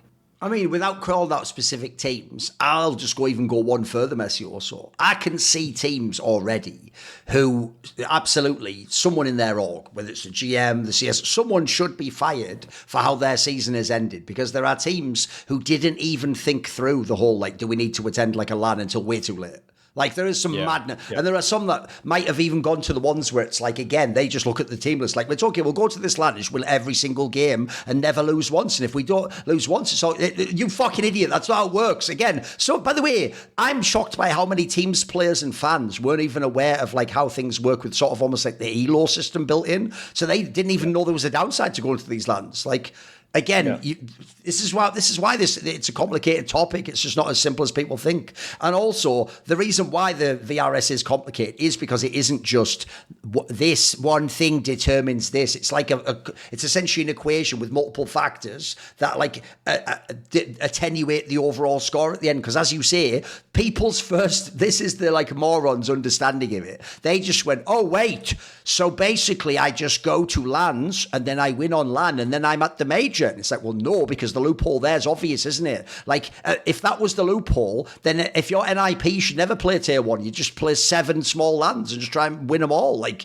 that would get you to the major. But no, you have to still do other things in the circuit. So yeah, that's also one thing that's infuriating, because people now think it's like, so now you just attend all the LAN. No, you just pick specific ones. And in fact, you can even add in, there's still an element of strategy. As much as people complain when a team goes to a LAN with no good teams there and it looks like they're just farming points. Yeah, but that's going to become part of being a good GM too, because if you sign up to that one LAN and you think I'm going to get my 6, and then you find out 3 other managers signed up, all of a sudden you're playing Fnatic and FlyQuest and the others, and you're like, what the fuck, I thought I was going to a rando LAN. Like, yeah, that's going to become a skill too. You're going to actually have to know what the fuck you're doing in these jobs. You're not just going to rock up and go, hey, play the game, boys. Then also there's the whole thing. By the way, here's how I know, sadly, that they really will never truly figure it out. It's because they don't actually ever figure things out in advance. They just figure things out when things go badly or it's too late. It's the same. Are you ready for the analogy you'll love as a former tournament admin and person who worked in a team? It's the same way rule books work for Counter-Strike. No team ever looks up the tiebreaker. They never look up the fucking circumstance. It's only when they're in deep shit. It's only when they don't control their fate anymore in a group. It's only when they've got one chance left. It's only when they've got some weird... That's when suddenly they go, read the rule book and go, what the fuck? And you go, yeah, it might have been useful to know that information beforehand, wouldn't it? So you could sort of navigate the space. Because I think one of the maddest things, this just shows how people have absolutely ruined themselves with being boring idiots. I thought we had the best example ever to teach everyone how VRS works. The year began with a headline story out of nowhere. #1 female team invited to fucking IEM Katowice, and before that was a PGL, right? PGL, right? So a real tier 1 tournament with $1 million prize pool. You would think any CSGM or coach with half a brain would go, wait a minute, I want to qualify to those LANs. So how did a female team that only plays female teams qualify to this LAN? Because I don't play in female tournaments. You'd think that would be go and sort of dig in and find out how the gumbo was made, see what ingredients there were, see how much they had to cook. You'd think that would have taught everyone how it works. Instead, most people, first of all, just actually for real, this is how I know everyone's brain dead in this industry. First thing they all did is act as if they didn't qualify and it was an invite they were given because they're women and we're woke. That was the first thing everyone did for like a month. And that's why I just kept getting people the whole time like, you just hate women. And I said the fucking system sucks. Why do you just hate women so much? It's like, oh, this is killing me, bro. So anyway, I had to let that one go for a while. Then there's the whole thing that, like, here's what I don't think they get. It's like, why don't you ask why they haven't made it again now, boys? By the way, they don't even win the female LAN anymore. Look into it again. We have the examples that you can take apart and you can see how it works. So the whole thing's infuriating. Also, I actually think this is even given now, right now, a really interesting framing for events. Here's an example, messioso. I actually find the beginning of ESL Pro Leagues, all of them, the least interesting tier 1 Counter-Strike there is. It's always groups with teams you never normally see, all in the same LAN. They're just playing games that are basically like the worst nightmare blunt rotation fucking beginning of an RMR matches that nobody cares about, that no one wants to watch. But I'll tell you what, and they're all upsetting each other and all doing randy tier 2 online CS stuff. But here's what makes it interesting. Now, because we're not that far from the major, there's sort of like a little hunt to, it's almost like the relegation battle in the English Premier League. There's this little thing of like, ooh, but like we're losing that game, it's going to be harder later, and they need this many points, but their rival gained this many. The points thing becomes an actual narrative setter. It tells a story, and you actually now have another reason to care. By the way, if your big dog loses to some rando team, normally you're like, who gives a fuck? But if your big dog was on the outskirts and only just made their roster recently, a la a VP, that's the end of the world. That's actually a much bigger story than you realise. And I mean, I don't do the desks, but I can imagine if you're on a desk, that's another angle to go with. You can talk about what gains them, not just like, wow, they might move up. No, they've gained this many points. Now they're in position to maybe qualify. If they win the next match, that sets a whole narrative for that match too. I think there's loads of interesting aspects come out of this. But I agree, if we go all the way back, the worst thing is the idea that people just don't get it, mate. Because I'm sorry, you sort of said it overtly. I'll just make it concise. If you haven't figured out in 2 years, if you haven't figured out this year, if it's literally now in October that you're starting to realise not how it works, but that you should figure it out, you're never going to figure it out, bro. You just can't learn. No incentive in the world will help you. Remember, this is to qualify you to the fucking World Championship where you get checks notes, millions of dollars to run your org. If you can't hire, by the way, if you can't do it as the GM, now I'm talking to the owner of the team, you have to fire these motherfuckers. You have to hire people who can actually do that job, because that job isn't anymore, yes, ESL will be there in 2 weeks on this particular day. Players, I've got your tickets, here's the water. Now it actually is a real fucking thing where you're going to have to run logistics and you're going to have to understand what the fuck you're doing. And here's the other thing, you're going to have to be able, as you say, it's not just a simple thing like I figured it out once. No, you're going to actually have to be able to move with the times as they tweak things, as the landscape changes, as people. Here's another thing, if you're a GM right now, you better be on top of this, because you need to know things like, look at what just happened to Ents. Ents was at the Birchland, then they suddenly found out, wait a minute, VP can't go to ESL Pro League. Holy fuck, we can get there, right? If you would really fuck that up as Ents, you might be in a position where you couldn't even go to the LAN and you had a chance last second to get in. You have to be there and know, oh, I could be the next call up. I'm actually at this point in this thing. They might come and ask me. Like, there's so many aspects that can enhance your job if you understand it. And I get it, because I do believe it, mate. I believe most of them don't get it. It's why the joke is, I've done all these shows. I've actually done so many shows with you, mate, trying to promote this idea. And spoiler, not because of you, they're the least viewed shows. Because it just sounds like, right now, children, open your Bibles to everyone just fucking glazes over like that. Sorry, I'm here. I have to stay home from church today. It's like, it isn't church. It's how to get into the World Championship of our game. It's how you make millions of dollars and try and win that shit. And think about the example I gave earlier. You know that Sway guy? You could be an absolute Billy nobody, and that one appearance at the major might actually get you into one of the best teams in the world. Everyone, players, teams, coaches, GMs, orgs, we need to know how this works. The joke is the only people who technically don't actually is journalists and fans. We can all just say whatever shite we want. It doesn't affect anything. But if you actually have your industry revolve around this and millions of dollars potentially sway, I'd get your shit together. I'd figure it out, boys, because this isn't good enough. And we are. That's a good point. That's honestly, you could almost extend a little bit of it to tournament organizers as well. But if you did it to tournament organizers, I think the way that I would propose it would be like, it's almost like abusing the loophole, like not loopholes, but abusing like the gaps within the system. So I don't want to propose that too much. Okay. But like, there's definitely tournament organizers out there who have like perhaps missed opportunities to like run events that they maybe haven't considered they could run because they haven't realized what the essentially like I'm doing a last chance LAN, but it's a big one with big money and stuff, and do these teams who are like 17th to 28th, do you want to attend? Like, mate, you could make something cool out there. You could even pivot. I know what you mean. 100%. Like, I think there's a lot of options for stuff like that where TOs haven't realized they have the potential to do certain types of events, but they obviously haven't considered it. Like a good example actually you brought up was the Imperial Female thing, because like that whole thing started at the end of 2024. But people seem to think that NIP started it by going to Philadelphia. But the funny thing is, like, around about that same time as Imperial Female earned all those points, I was telling teams to go to the Philadelphia at the end of 2024. Like teams that didn't make it through the RMRs, for example, in Shanghai. I was like, hey, like you're so close to getting like an invite to IEM Katowice and the Blast Bounty. Just go to this Philadelphia. You'll clean up house like along with like one other team, and you'll get invites to like start off your season. And they went, nah, we don't feel like we're in good form. I was like, you don't need to be in good form to go to Philadelphia and win some fucking games. Like that's just the truth. So like teams like that missed out on like maybe 6 months of like good tier invites, or the potential to get those good tier invites, because they didn't understand the value of what they were doing.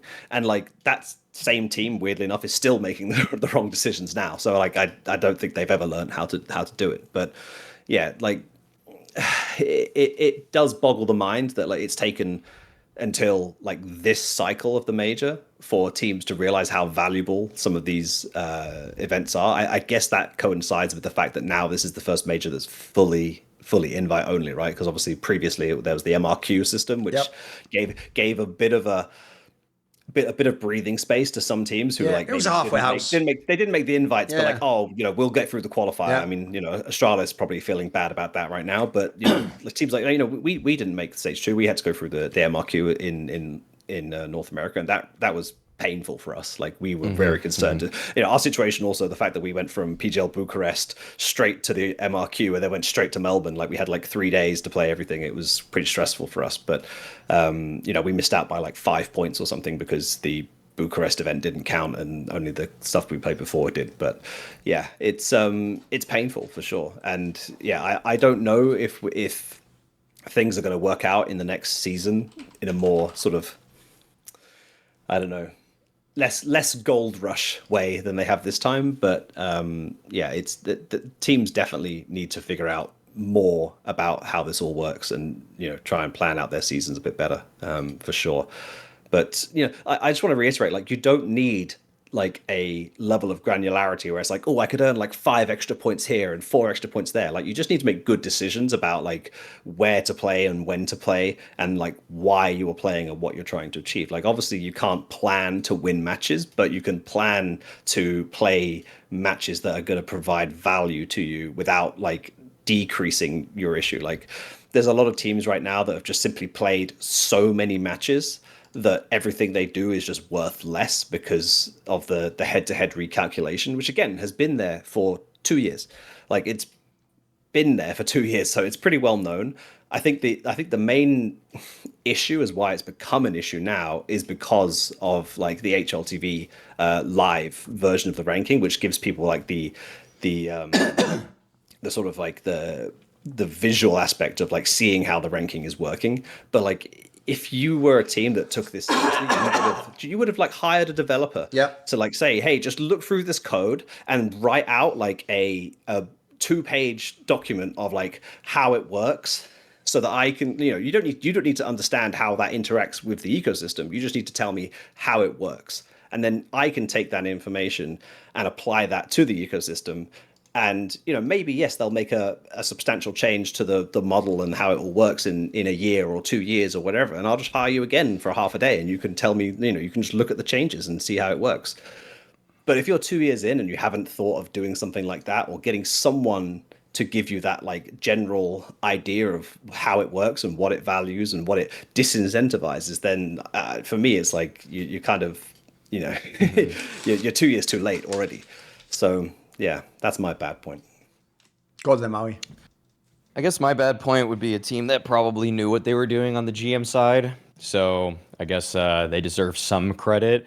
I'm mostly just concerned about the way that, well, I'm not sure if concerned is even the right word. I'm just looking at the ranking of PARIVISION in the overall VRS standings and looking at their results. Just purely looking at that. I've looked at a little bit of PARIVISION. I'm not going to act like I've watched a ton of their games, but I have seen a map here or there of their play. It's good. It's actually pretty solid, but I'm just not sold on the ranking right now that they have, and that they're going to make it to the major over maybe a couple other teams, because I see them jumping up the VRS rankings. Like, by the way, when they improved by 9 positions 11 positions in the VRS standing, their HLTV ranking moved 0 points. And I'm not saying that everything that HLTV ranking does is 100% perfect, but that's about my level of care about the results that they had when they jumped that much. Essentially, Maui, they were probably farming teams who themselves aren't in the major. Is that the premise?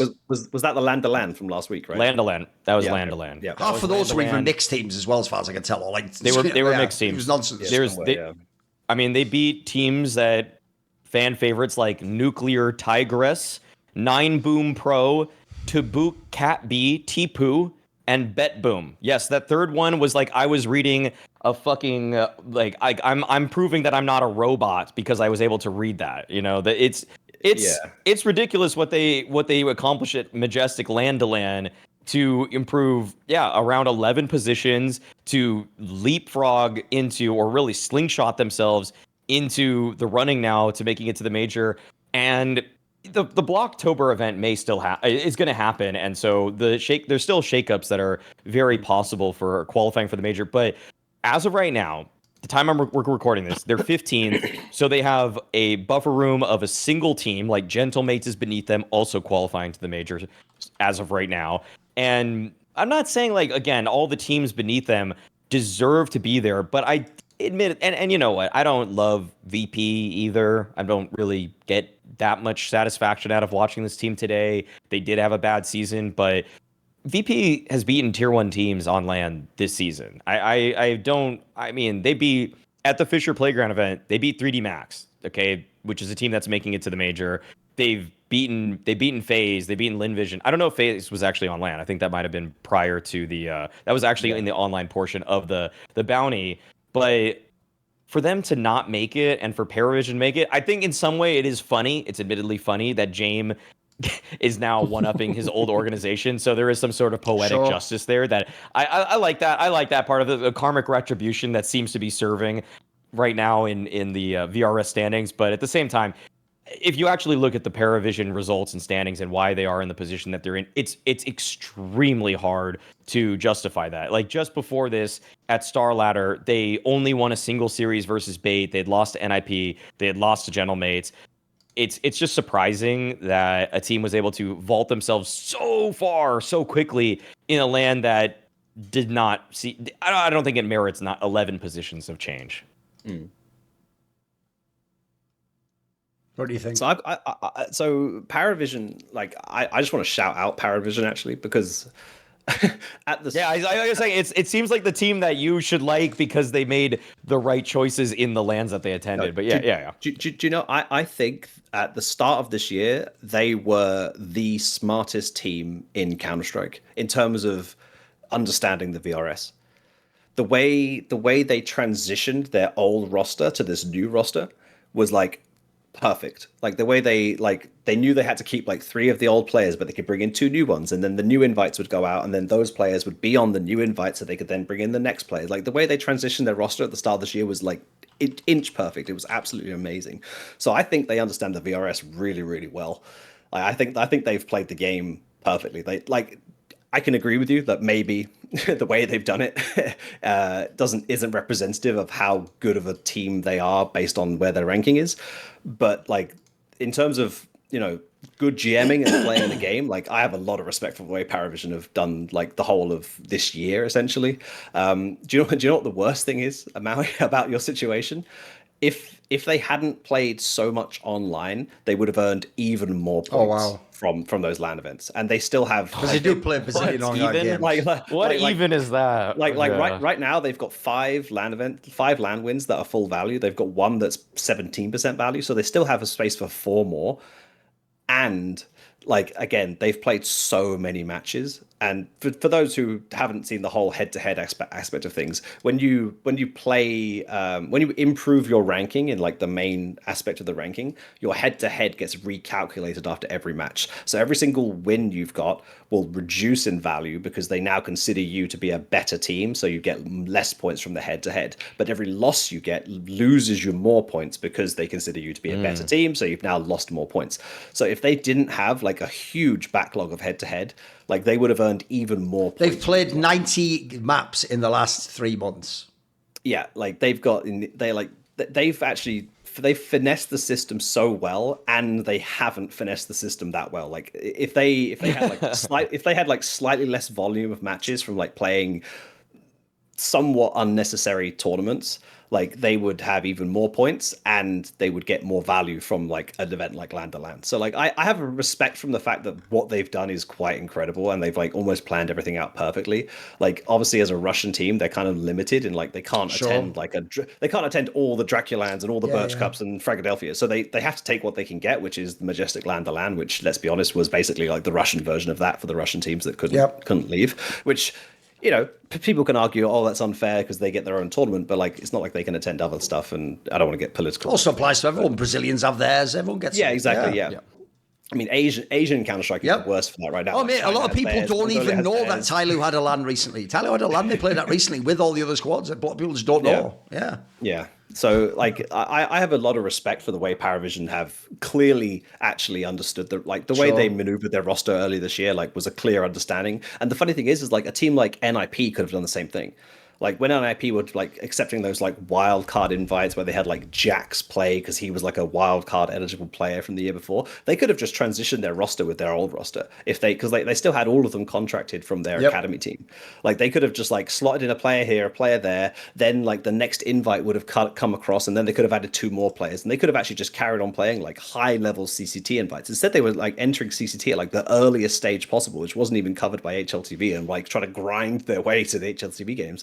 Like if NIP had PARIVISION's manager, like NIP would have been in a way better place like months earlier. Like, which, by the way, you're saying that as an example. That actually, I want to tie this to the past points. That's what you should literally be doing if you're orgs. You should consider that guy should actually be almost like a top talent as a fucking manager that you could hire if you are an NIP type org. But I think honestly, like I think most people are probably finding this out for like the first time, because most people wouldn't consider like what they've done. No. Is as even like a talent. But like honestly, I was impressed when I saw them do it. I was like, holy shit, like these guys really understand what they're doing.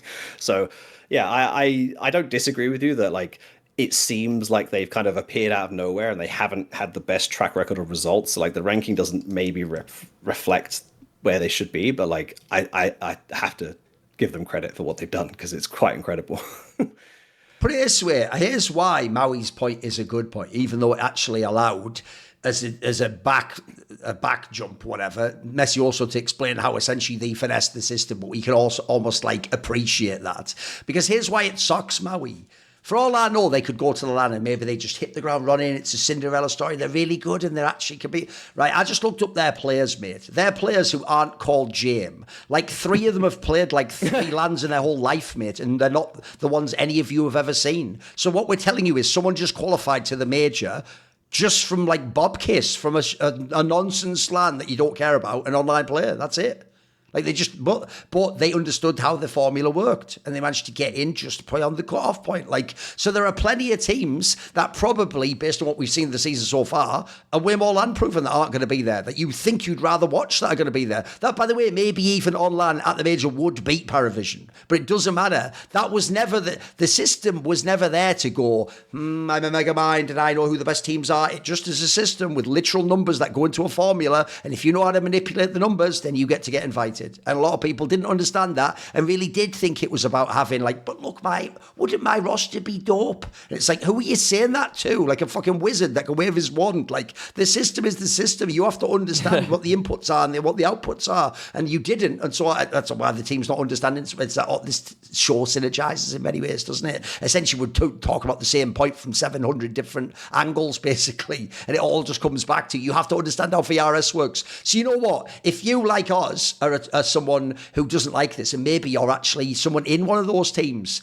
then you have an obvious way you can offset that. You can fucking level up. You can get someone who can help you understand the system, who can make you a little piece of code. You could even get a whole thing. By the way, here's the obvious thing I think that if you're a fucking org, you should probably try and do, mate. You should get something equivalent to, like, obviously this is a simplistic example, but you know how people love that fucking major simulator or whatever the fuck? Get something like that for VRS and figure out what the outcomes would would be with your likely results coming forwards and what lands you're going to and what tournaments, and then you'll get a sense of what you'll need and where you're going to be at, etc. Don't just wait, because I'm not joking. I'll tie it back into that last point. I do think some of these dickheads do stuff, and then they're refreshing that HLTV page like, oh, look, it worked. We got the VRS thing. Like, that can't be where you find out, mate. You have to know before then, please. So, no, I agree. They just gamed it completely. The only upside PARIVISION has is this, Brit, and this is why no one's gone crazy and there hasn't been a big Reddit thread. It's just because James there, mate. Because James there, we all go, well, it'd be cool to see James again. I haven't seen him for a while. You know what? They need good Russian IGLs at the moment anyway. So actually, hey, it'd be fun to see him. He's a major winner. He's an MVP. Let's see him at the major, shall we? If his name was Billy Know Nothing Bratsky, you'd all be crying your fucking eyes out that this team qualified over Fnatic and over all these other teams that we all actually think are real teams or whatever. So, no, I agree. It's a great point. It is a great point. I wonder if it'd be interesting to find out through the PARIVISION, just as soon as they get interviewed, did James figure this out? Because he figured out. Well, this is like his version of gaming the round timer and the economy. This is his version. He's the mastermind behind the whole VRS. He's just the min-max king of exactly. Yeah, exactly. Yeah, true. I mean, it is literally like as soon as he joined the roster was when like the shenanigans started happening. Bro, he even won a major that was the most whack one with the wackest playoffs, and he didn't have to beat anyone good. It's like he actually has. He's min-maxed Counter-Strike itself, bro. It's nuts, isn't it? I know. It's like crazy. Like I just looked, like they've been like averaging between like 30 and like 45 for like a year, like since like February, and then they've just like peaked right at the perfect time. Like if you looked at it as like I don't know, like it just looks like they finessed the whole system perfectly to like just pick the right time. They were just drafting the whole way. I'm going to believe it's James until I'm proven otherwise. Okay. It's just a cooler narrative, isn't it? I know. It's just a better narrative. Right, on this show, obviously, we love being right. And then in the most indirect way, because then we have to like use the content that we did, and that then has to go out, and then we take sponsorships, and then we use like the numbers we make from the sponsorship, and whether you listen to the ad, and if that translates into sales, which makes an ROI, eventually, a long roundabout way, we might get paid for being right or even being wrong. But you know what? If you at home think you can be right about sports, or esports, actually, there's certain esports games on the site, then you can get paid if you play with Prize Picks. It's the easy way to be right and get paid, assuming you can do the first. So one of the things about Prize Picks is it's super easy. It takes barely any time to lock in. You just do basically more or less on 2-player projected stats projection thingamajigs. If you get them right, you can cash in. They've got loads of features, by the way. They are the only app that offers something called stacks, which means you can pick the same player up to 3 times in the same lineup. So if you like someone like Josh Allen's passing yards, okay, go. You can take his passing yards, his rushing yards, his touch. You can take the same player and a bunch of things from the lineup if you're just some super fan or you think he's just some epic performer. Also, other Prize Picks players, you can actually follow them directly on the app. And if you think they know what they're talking about, you can copy their lineups in one click. So that could be a friend, it could be a celebrity, it could just be someone whose picks you like. You just hit the follow button, you check out the lineups that they make, and then it'll be in the new feed on the app. And then you just choose if you want to copy that. So you can even sort of tail someone else and do what they think makes sense. You can just do the way that they do it. Now, me and Maui are going to pick for American football, a pick each for this one, and then we'll see if we're right. So what is your pick going to be, Maui? Well, I was actually interested in the Brock Purdy picks. However, as of a couple hours ago, he actually was just ruled to be injured for the Thursday night football game. So I'll actually take the other side of the coin on Matthew Stafford, who is playing for the LA Rams. Prize Picks have listed the more or less on 236 pass yards. And I think Stafford is one of the 7-8 best QBs in the entire league. I mean, when it comes to American football, this dude can work a pocket like very few other people. Again, I've mentioned the fact that Bosa being out with an ACL injury means that the penetration, the pass rush defense is pretty much it's definitely lacking for the Niners at this point. So yeah, I'll take more on Stafford there. He's been pretty sharp lately, so I think he's going to continue that sort of streak. I mean, last game versus the Colts, he had 375 yards. I think he can get 237. Right, I'm going to take for the game where Jacksonville plays against the Chiefs, it's a more or less option for Trevor Lawrence on 219.5 yards. Normally, that's not that much for a quarterback to get. I'm going to take less because actually the Chiefs have a pretty good defense. And if you just look this season, actually, he's had 2 games where he was in the 170, 180 sort of range. So I think it's plausible. This is a game where he might try and do a bunch of long balls and then just gets shut down and the receivers get fucked, etc. So I'm going to say less, actually. I'm also going to go less instead of it just being that we always go more every time. So we're trying to vary it up. Obviously, on this show, we like to go against the grain sometimes. So if you want to join in the fun, download the Prize Picks app today and use the code SNAKE to get $50 in lineups after you play your first $5 lineup. That's code SNAKE to get $50 in lineups after you play your first $5 lineup. Prize Picks, it's good to be right. Okay, then. My bad point is actually quite a simple one. I purposely picked it to be bad. It is not. Again, listen, don't just hit that keyword. Don't hit the keywords and react like an animal. Don't act like an actual dog. And I'm Pavlov just ringing a bell. Try and be a human being. Hear all the words. Put them together. Make an idea. Think about what the concept might be. Put yourself in my shoes. Trying to think what I'm saying. Basically, it's the way that rain has been removed from FaZe. Every aspect of it fucking stinks. And the craziest part is that you've done it to your loyalist player of all time, who has done every role you ever asked, everything. He's let every star player walk in. He's let every fucking up-and-comer come in. He's done it all, mate. And so of all the people, that's the guy you're basically telling halfway through the season, essentially, you don't get to play the next major. Now, you're all going to go, that's not true. That's not true. You could get bought out. No. Who's buying him out right now at this point of the season? And he's not a star player, bro. You'd have to really know he'd fit your squad. You'd have to know it would even work, the dynamic.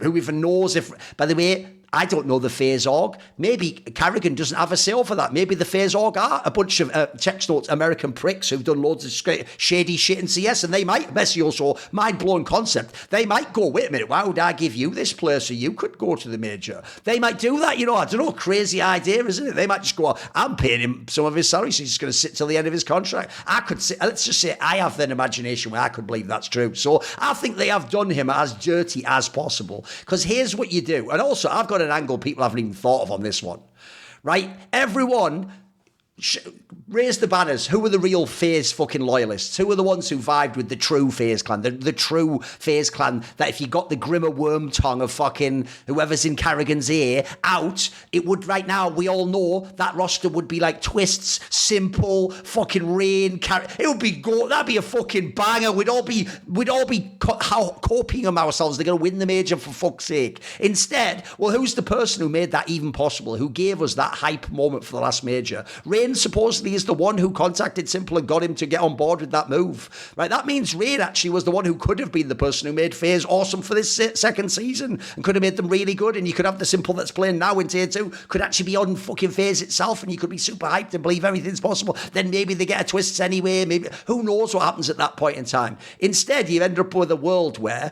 you didn't say to him, look, at the end of the season, Rain, the major just wasn't good enough, and so we're going to bench you. But you're welcome at the beginning of the season to find another team, or you can just stay on the bench and, do an Olafmeister and ride it out and get a few paychecks. And, we're happy either way. Thank you for your service. You didn't do that. What you waited is, you did even like a bunch of small moves. Like you did the move where like Brokey came back, pause, does that work? Oh, that didn't fix everything in our whole fucking disastrous team. Oh, wait a second. Well, I'll tell you what, let's just bring a random unknown Polish player who only ever had like 1.5 good games at a PGL. That is the only games everyone's ever seen him play. Yeah, let's just bring him in. Pause. Did it make us really good? Oh, shit, it didn't. Oh, do you know what? Tell you what, Rain, get the fuck out. You don't get to play the major. Fuck you. Like, the way they've done this is actually as dirty as possible. You'd think you were trying to fuck with Rain, the way they removed him.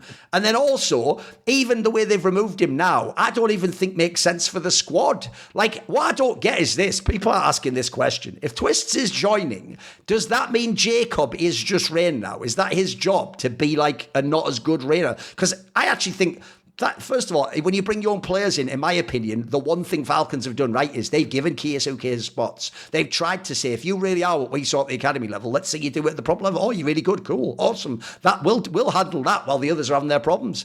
As far as I can tell, the Jacob guy is getting the fastest ever NIP fifth rotating door spot like scenario I've ever seen. Although shout out his way, you got a pretty good one too, mate. We'll see if how that one results for you. These guys are just getting brought up as though it's like, wow, I'm signing for the big leagues, and then you get put into the dumb role, into a dumber role, and then it's like, and then you put on the bench, mate, and then someone comes in who already was like signed to do that role, and you're like, well, what was I here for? What the fuck was this? So I think that across the board, this is just madness. I don't even know really what this fight. Now, here's the thing. I kept saying to people, to me, surely it was just like you were just regretting the Jacob move or something. You were going to undo that one, and that's what was coming in, because I just don't even know what the concept for FaZe is. So I think the whole handle of it has been terrible. And I'll even throw this out there. Lastly, even the way you announced he was leaving, you got to put more thought into this, because I'm going to give everyone a really quick history lesson. Maybe you can remember this, Graham. Back in 2019, a player called Get Right it was made clear that he was no longer going to be in NIP in what was the equivalent of the second season. And so it meant his last big event in NIP, notice the way I said that sentence, was going to be ESL1 Cologne. And amazingly, they made a miracle run. Do you remember? They made the playoffs. And because he made the playoffs, the entire event became people asking him over and over again, please don't retire. And my mate, OJ Borg, on stage even said, will he consider playing for another year? Do you want to know why that's dirty?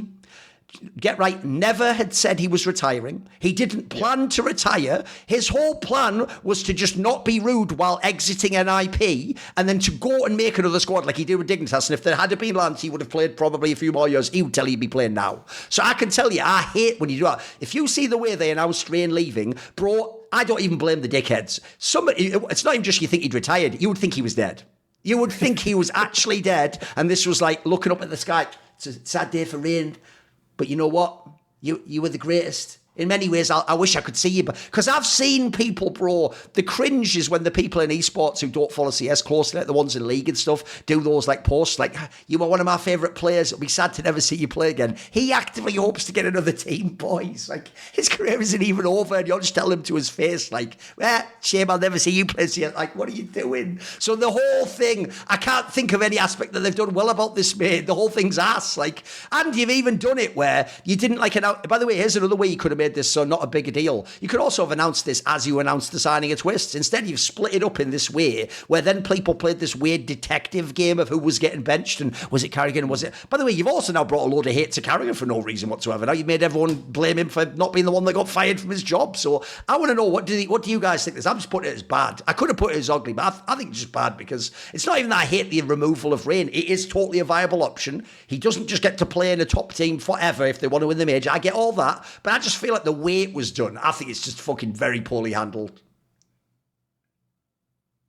So I would say, okay, yeah, go for it. I have a very weird tie-in back to VRS, of course.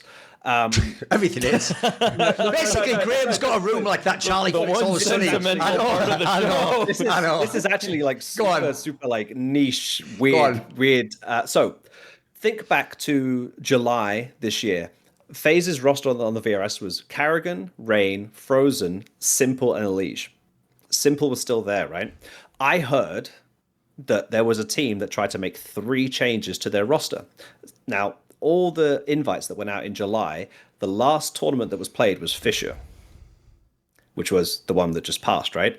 So if you're locked in to having Carrigan, Rain, and Frozen in your roster because you've already benched the Liege and you've already replaced Simple back with Brokey, I think FaZe wanted to make this change in the summer. Ooh, okay. Right. I think FaZe were limited. So they themselves didn't bother figuring out how the VRS thing worked, probably. Well, I guess I don't know if the plan was to bring back Brokey. Like, if the plan was to keep Simple, then I think they may have made changes earlier. I just heard there was a team that wanted to make 3 changes back in the summer, and they were arguing with like ESL and Blast, like, hey, we want to do this and this, and we've just received invites for all these events. Because I said, like, all these invites go out from like one ranking, and that was the ranking. It was the one with Simple on it because he played the major. So obviously they brought back Brokey, that was 1. They then got rid of Elige, that was 2. And then the third one, if it was Rain, was the one they just made after Fisher, which is the last time they had to have 3 of those 5 players. So I have a feeling they may have wanted to make more wholesale changes back in the summer. I don't know if they were the team, plausible. but they're the only team that's made 3 changes since the summer, so you couldn't make that one-to-one connection. I think that they may have wanted to do this all a lot earlier, but they couldn't do it because of the limitations they had around the VRS and retaining their core, and it's just taken them that long. But again, it's sort of because of the VRS invites going out so early. Invites went out in July for a roster that was built in June for an event that ended essentially in October. Like they've just had 3 months of stagnation because of that. I'm not saying that is that they were the team and this is the situation, but I have an inkling that might be the case, and they might be the team that had this issue. So yeah, that might add some extra context to it.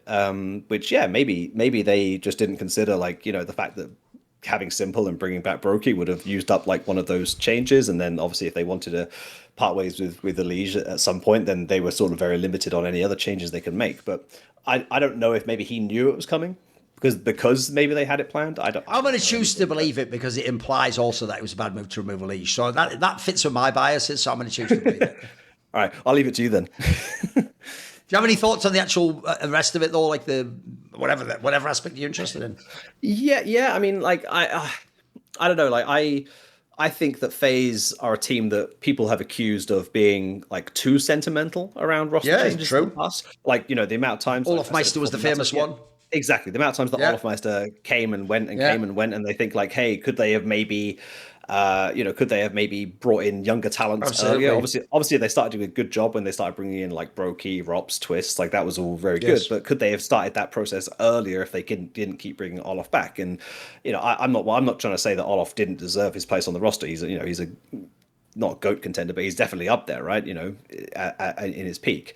So, maybe he did justify his place on the roster, but maybe they could have been more kind of ruthless with their roster and made changes. And the example I give is Vitality with Dupree, just won a major.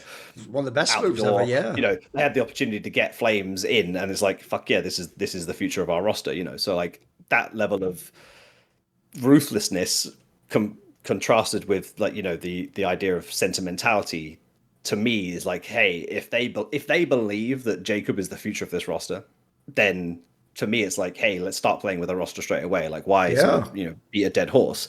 So I do take that side of things, but I do agree. If you've had a guy on the team for close to 10 years, I hope that it was treated with a certain level of decorum relative to the loyalty that he showed and everything else. So I'd like to think he did have some level of forewarning that this is a possibility or could be a possibility, but we don't know, I guess, is the answer. So I hope it happened.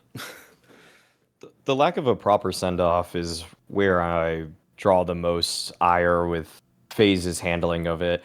I look back at their messaging. I don't think it's that unclear that it's a benching and not some kind of retirement thing. I know that the reaction to that. I mean, the people that reacted to that actually like Kenny S was one of the people that brought up retirement. I mean, I think that's just on the.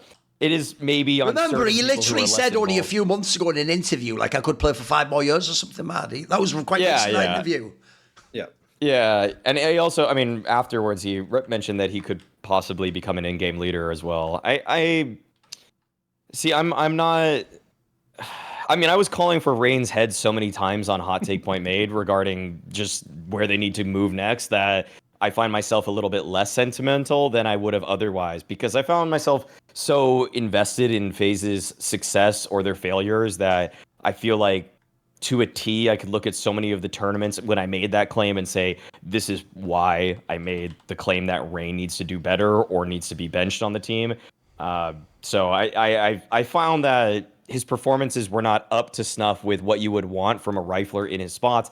But is there still a side of it that's sentimental when a person's dedicated nearly a decade of their life to a certain organization? Yeah, I think that sort of loyalty should be returned in kind by the organization, as opposed to what many NBA athletes at this point recognize, which is that there is no loyalty. Like it really is just a business for 90% of the orgs out there that if they know tomorrow that they need to make a move to cut you, they are going to do it, and they're not going to really think twice about it. They'll give you a good send-off video because they have the resources to do that. But if they don't even have the resources to do that, like why? I am confused about this. Like when I saw the FaZe announcement, where was there like a Rain video or anything of his send-off? Because like I okay, you know what? There was. I just didn't see it on Twitter. You know what? That's on me. Actually, I do see it now. So that's on me. It's just on their YouTube. I guess I saw the initial post more with like just the initial text, and then I had to now I see it. It's just underneath it. So yeah, I mean it's I'm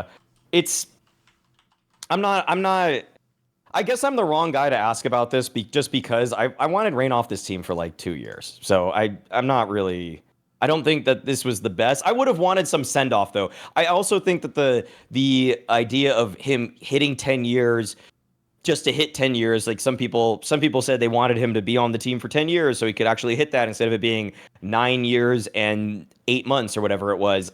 I just like teams do need to cut the cord eventually on players if they're not very good. So I'm kind of still in that camp. I'm not pouring one out necessarily. Actually, you know what? I there is a cognitive dissonance. I am pouring one out for him while also saying this should have happened. By the way, I absolutely think he should have been removed from FaZe Clan, the team, the 5-man CS lineup. Like, I don't think he had any future in that squad. And the whole thing that people were doing of, like, just have him be in the team, but then Twist's IGL, it's like, have we learned nothing? But okay, fucking hell, bros. I think even Twist would tell you no on that one. Come on. I was scared it was going to be like that. That's why I wrote one tweet just kind of speculating, like, why don't we know yet? Because I thought if it was Rain, we would maybe know. Because, by the way, it deserves a send. As usual, a little more. Finally, Maui. You know how I had like my own fucking like 5 to 8 year war with the CS nerds, like the original HLTV people, where they were working with those basic stats of all time, but trying to draw these huge conclusions. And I would always tell them, the eye test king, you're wrong. Like, this is nonsense, right? Now, finally, the fucking CS nerds of HLTV, the modern crop, are on my side because all the shit they do just actually confirms all the things I tell people. So in the same way as last year, or they just all want to impress Thorin. Listen, I get it. Everyone wants fucking Senpai's attention. We all understand it. So same as last year, they wrote that article where they went out of their way to show that Blame F, it's awesome versus equals and awesome versus full buys. So that shows that one of my narratives is correct. Similarly, they did that one recently where they showed you the players that basically get like fuck all frags, but when they do, they have the highest round swing, which is that new stat that they're using. Carrigan's one of them, if people don't know. That's because if you've ever watched, and I know people don't, you just look at the scoreboard and see Carrigan has dog shit stats and they're all red. The way Carrigan, by the way, makes himself die because he's just not good enough to kill people, bro. So I've always said he's an entry death, not an entry frag. But I'll tell you what, he is probably the best player I've ever seen at just running in and dying in a way where if you actually have a good fucking like guy behind you, he just trades you immediately, and you actually get onto the site and the tactic works. Like, he is fucking so good at doing that, and as a result, like, I don't need to see the crosshair go wowzer. Like, I can say if you have good enough players around, that'll work. So I do think Rain did need to be removed just for performance reasons. He was by the way, he was also the odd man out. Like, who else is that we can remove at this point in time? It has to be a rifler. And the idea we're just going to kick the IGL and make Twist again. You just go watch Team Liquid. You guys must hate your lives if you're a fucking fan of FaZe and you're saying that. Like, I don't know why you would ever say that. If anything, to me, one of the reasons Twist is here is to, again, just shut the fuck up and do what Carrigan says and lift some trophies. Now, listen, you won't be lifting trophies for a while. Listen, I can say things like that because it makes it more epic when that gets cut and they do win the trophy, and then people bring all this up later. So see you in like 4 months or whatever, or see you never, bitch. Probably the latter. I'd say probably the latter. But anyway, and I'm also low key. Yeah, I made it pretty clear. I'm just mad salty that this team isn't like, why can't we just have Simple Elise and Twist? It's like, yeah, I'm also that dickhead. Like, I'm the ungrateful kid who just wants all the Transformers, mate. Don't want to have to pick one. I want them all. Whereas in this analogy, it's like, whatever, you were like telling me to take Starscream, or that's just too much Transformers lore. Pull back. Yeah. Anyway, I was getting into my childhood there. It's all good. He was a dickhead Starscream, wasn't he? Anyway, the point is... Unearthing memories. The point is, let's go to the ugly section, because it's getting ugly anyway. Messioso. What in CS do you find? So we found something good so far. We found something bad. Now, with the incredibly vague label of ugly, which could fit almost anything, so you could just pick anything you wanted to talk about, what have you chosen to pick for ugly? Pick the topic of the last few days. It's the I guess it's kind of wide ranging topic, but ultimately it's the fact that I suppose I should have a quick conflict of interest thing here. HLTV have paid me for some of the work I've done recently at Draculand, so I am technically on HLTV's payroll, but I'm going to criticize them. So I just want to put it out there anyway. Okay. Yeah, the fact that, and I think this is more of a criticism of Valve ultimately, but it's a fact that HLTV decides essentially the coverage that decides the ranking, right? They're sort of gatekeeping it away by their decisions, right?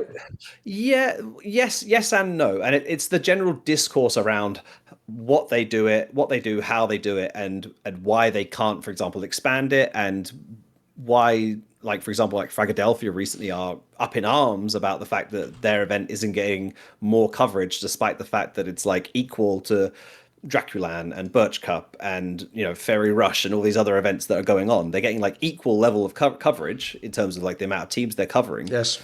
And it's like it's the discourse around like people being crazily upset about the fact that they feel like they're being hindered or something, despite the fact that the coverage is mostly consistent across all regions and everything else. And it's just like the lack of understanding that the issue doesn't actually lie with HLTV. The issue lies with Valve, and the fact that Valve are the ones who are using HLTV as a data partner. And I think HLTV have gone on record multiple times and said that like Valve do not pay HLTV for their data for the VRS. They just say, we want your data, please, thank you, and HLTV give it to them. By the way, I will say, they do always say it like that because you have to understand the people at the owners like to make themselves sound magnetic. I'll just flip it the other way and say, you do know in any normal industry, HLTV, you would pay Valve to have all your services and they would decide whether you get that or not. It'd be called a license. But listen, it's awesome that you're doing it all and no one's built all the and no one will be able to build it in the next day. So I get that. That's just an aside. I just do my own thing. Keep going. Yeah, I think I agree. Like, basically, if HLTV asked Valve for money for the data, I know, it's like, come on, Valve would then ask HLTV for a license fee to have the data. So it's like, yeah, I think I don't think anyone's. I think that's a good stalemate. That's a good stalemate for now. Come on. So basically, the issue is that ultimately, you know, HLTV to cover matches comes with a cost. They have to have someone who is there to provide coverage. They are a business that is a for-profit business. They are not in the business of losing money unnecessarily. If they have to extend coverage for certain events, that will come at a certain cost. You know, if they do it for one event, they have to do it for all events. You know, that cost probably over the course of a year is probably hundreds of thousands of dollars. And by the way, Valve makes billions from Counter-Strike. It's not Valve. They are the one who prints money. They have the golden goose, mate. Exactly. So, you know, I do think that HLTV either needs to come up with their own solution. No, not HLTV. Valve needs to come up with their own solution, or they do need to just recognize that, hey, like, because there are some great benefits for HLTV being in this position. You know, they have years and years of build-up of coverage where they've filtered out the events that, you know, may be rife with match fixing. You know, those events are already not on the platforms. So they have they act as that first line of defense where if you try to recreate the system, you would have to have someone paid full-time, probably multiple people paid full-time, to go through and filter out these events and, you know, make sure that they match up to the events that are ranked and all this. You know, the cost of doing that would almost be more than just getting HLTV to have extra coverage by paying for it. So it's like, I don't think that HLTV are wrong in the fact that they shouldn't be in the position they're in, because I think they are actually extremely qualified to be doing the job they're doing. They're not going to be the only people who currently can do it. Exactly. And the issue is just around the discourse of, like, people were saying like HLTV should be removed, they should never be in charge of it. So I was like, I promise you, a world where they're not involved for at least like 6 to 12 months will be a lot worse. I love the idea that because it's also HLTV forum thinking of like, I don't like this thing, minus HLTV Valve, minus plus who knows what. But now it's like teams are posting like hate videos to HLTV, like giving them the middle finger. I just saw that. Teams and tournaments are coming out being like, you know, you're completely ruining everything. And like, I understand that they're upset, and I get it. And it's mostly right now centered around Fragadelphia, but like other events have faced the same issue. Like, I was just at the second Draculan, and their first group stage wasn't covered. So they would have had 24 teams covered instead of 16, which ironically is exactly the same that what Fragadelphia are getting. They're getting 16 teams covered. Birch Cup had 16 teams covered. The first Dracula land had 16 teams covered. These Brazilian lands are getting 16 teams covered. Like, it's pretty consistent across the board. I guess the main difference is that Fragadelphia is so focused on their group stage aspect. You know, they could have up to 48 teams in their group stage, that their playoffs is only 16 teams single elimination, which is maybe a position where Fragadelphia could learn to sort of finesse the system a bit more and maybe run a more expansive playoffs that can be covered to get more matches covered so that people get more value out of it rather than just having one single elimination match potentially, which is, you know, maybe that's on them. But there's also an element of, like, you know, it would be nice to have sort of like, you know, big events in certain regions that are fully covered, but that will come at a cost. And I don't think it is HLTV that should have to foot the bill for it. So I think there's like multiple facets to it where it's like, it's partly Valve's fault.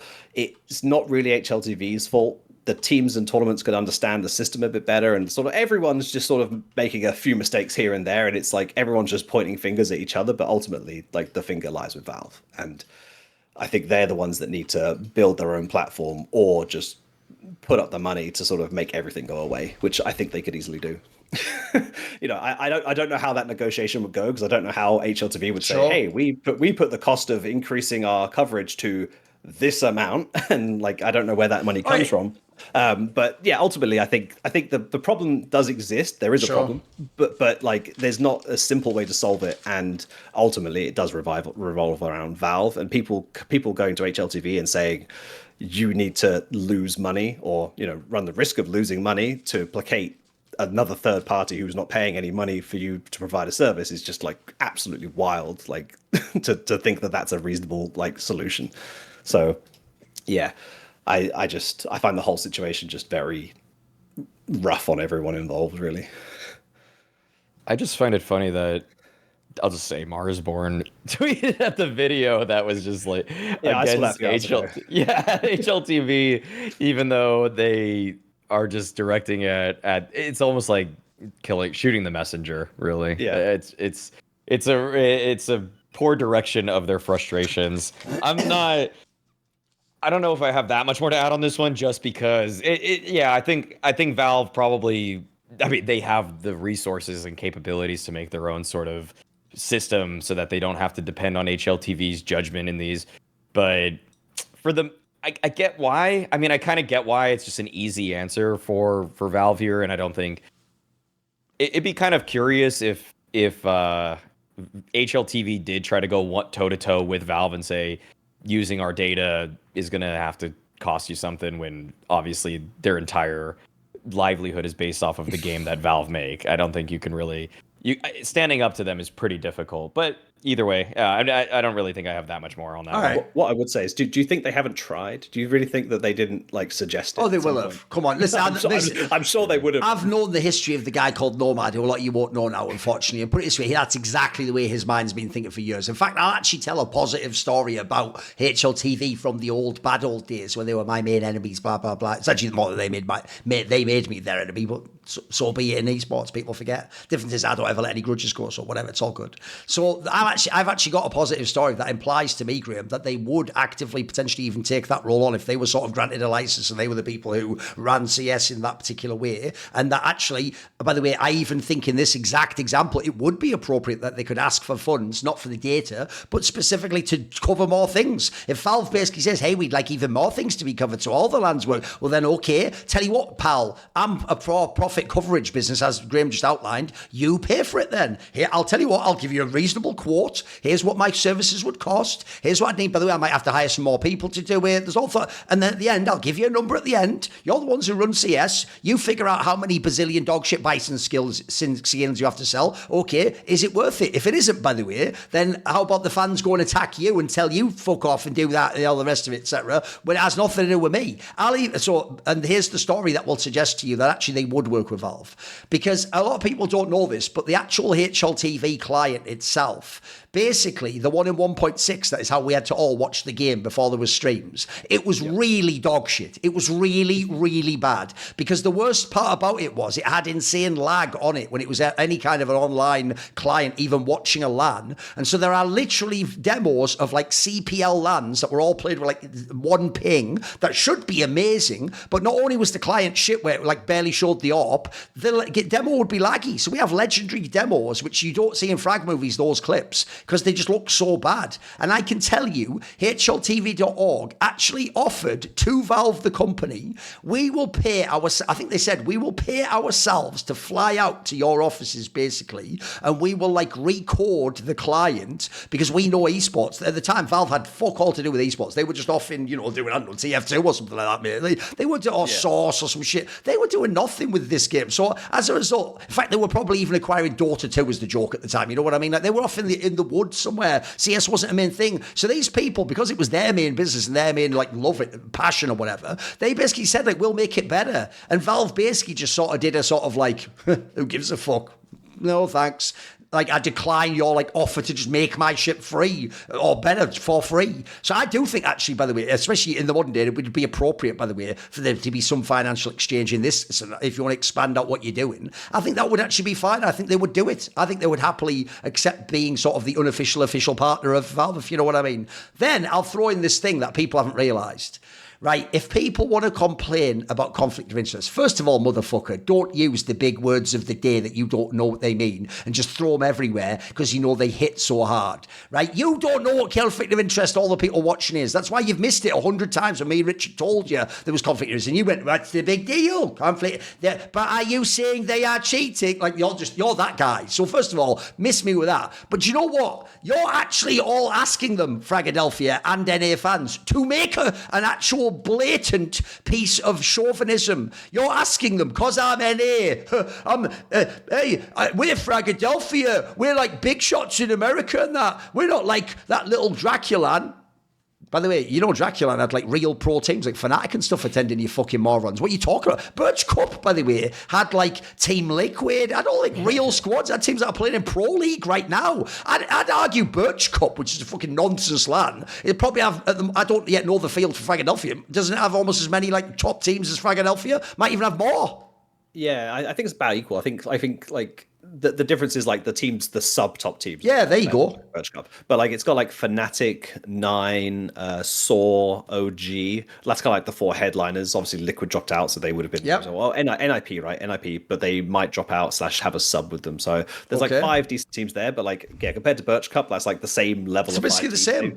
Maybe Birch Cup has. But here's the problem. Teams. So what they're asking basically is, again, we're sort of saying, because this affects VRS, essentially, just like VRS, you can't go, hey, why is that guy number 20? He's way better than that. It's like, that's the system. That's how it works. In the same sense, you can't go, hey, HLTV, it's going to be a really cool LAN, bro, so please make an exception. Then that would actually be unfair as fuck to all the other LANs, wouldn't it? That would be insanity. You're basically saying, like, essentially referee the game differently for me, but not for all the other people in the game. Like that is nuts. That's a crazy request to make as a team in a tournament. I get that you want it. The real question you should be asking is, how does this currently work and how can I complain publicly in a way that gets Valve's attention and makes Valve change about? That's what you want to do. You don't really want to make HLTV change, because I mean, what happens then? Then Draculan comes in with their mysterious Romanian benefactor and he makes his case as to why their land should get more. What are we doing at this point in time? Like, that's just nonsense. And sadly, there is a bit of NA chauvinism here of like, we're the big dog, we're like the biggest LAN in NA that's not ESL or Blast. Like, that means nothing, bro. That means we have a bazillion LANs in Europe. LANs, we got them, homie. Like, that's like, I know it's cool that you've got some big teams going. I get that. I get that if you're running the tournament. And by the way, what you've actually shown here, by the way, is that even fucking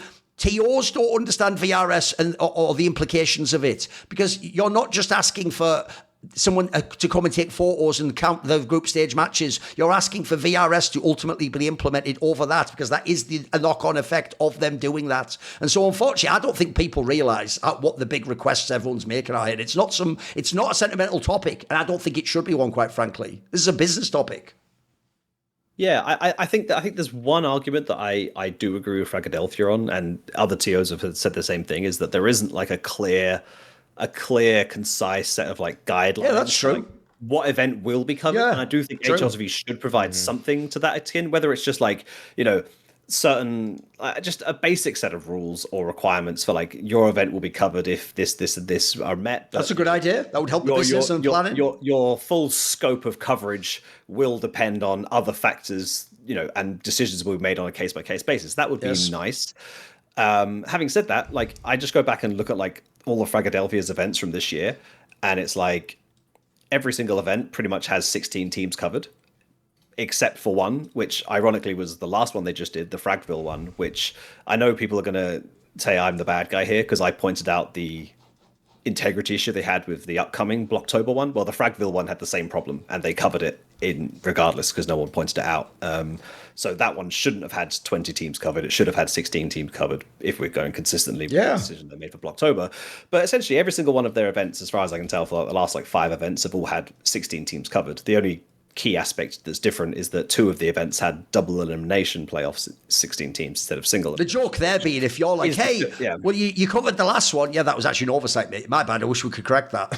Well, yeah, I had to say that basically. Like, yeah, hey, true. It's true. If someone had realised, they probably would have removed it. So like, that's not the point you're thinking. It is true. I know exactly. It is true. And the other one was like people were like, oh, you know, the event is so big, like they should cover it. I was like, again, not the point you think you're making. Like the more teams that are there, the more coverage is required, the more overhead, the more cost. So like you're not making the point you think you make by saying it's such a big event. Like 48 teams is a lot of teams if they had a full lineup, which they don't quite. I think it's over 40, but not quite 48.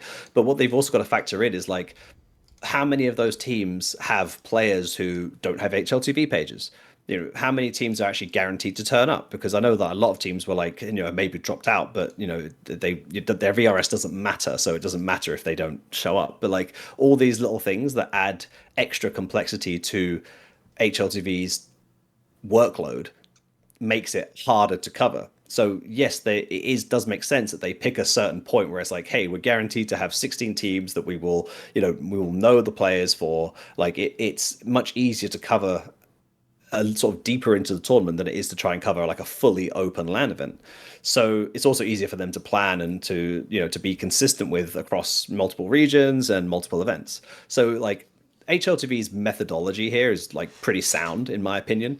I think they could definitely do with adding some form of general guidelines that they should try and keep to, obviously.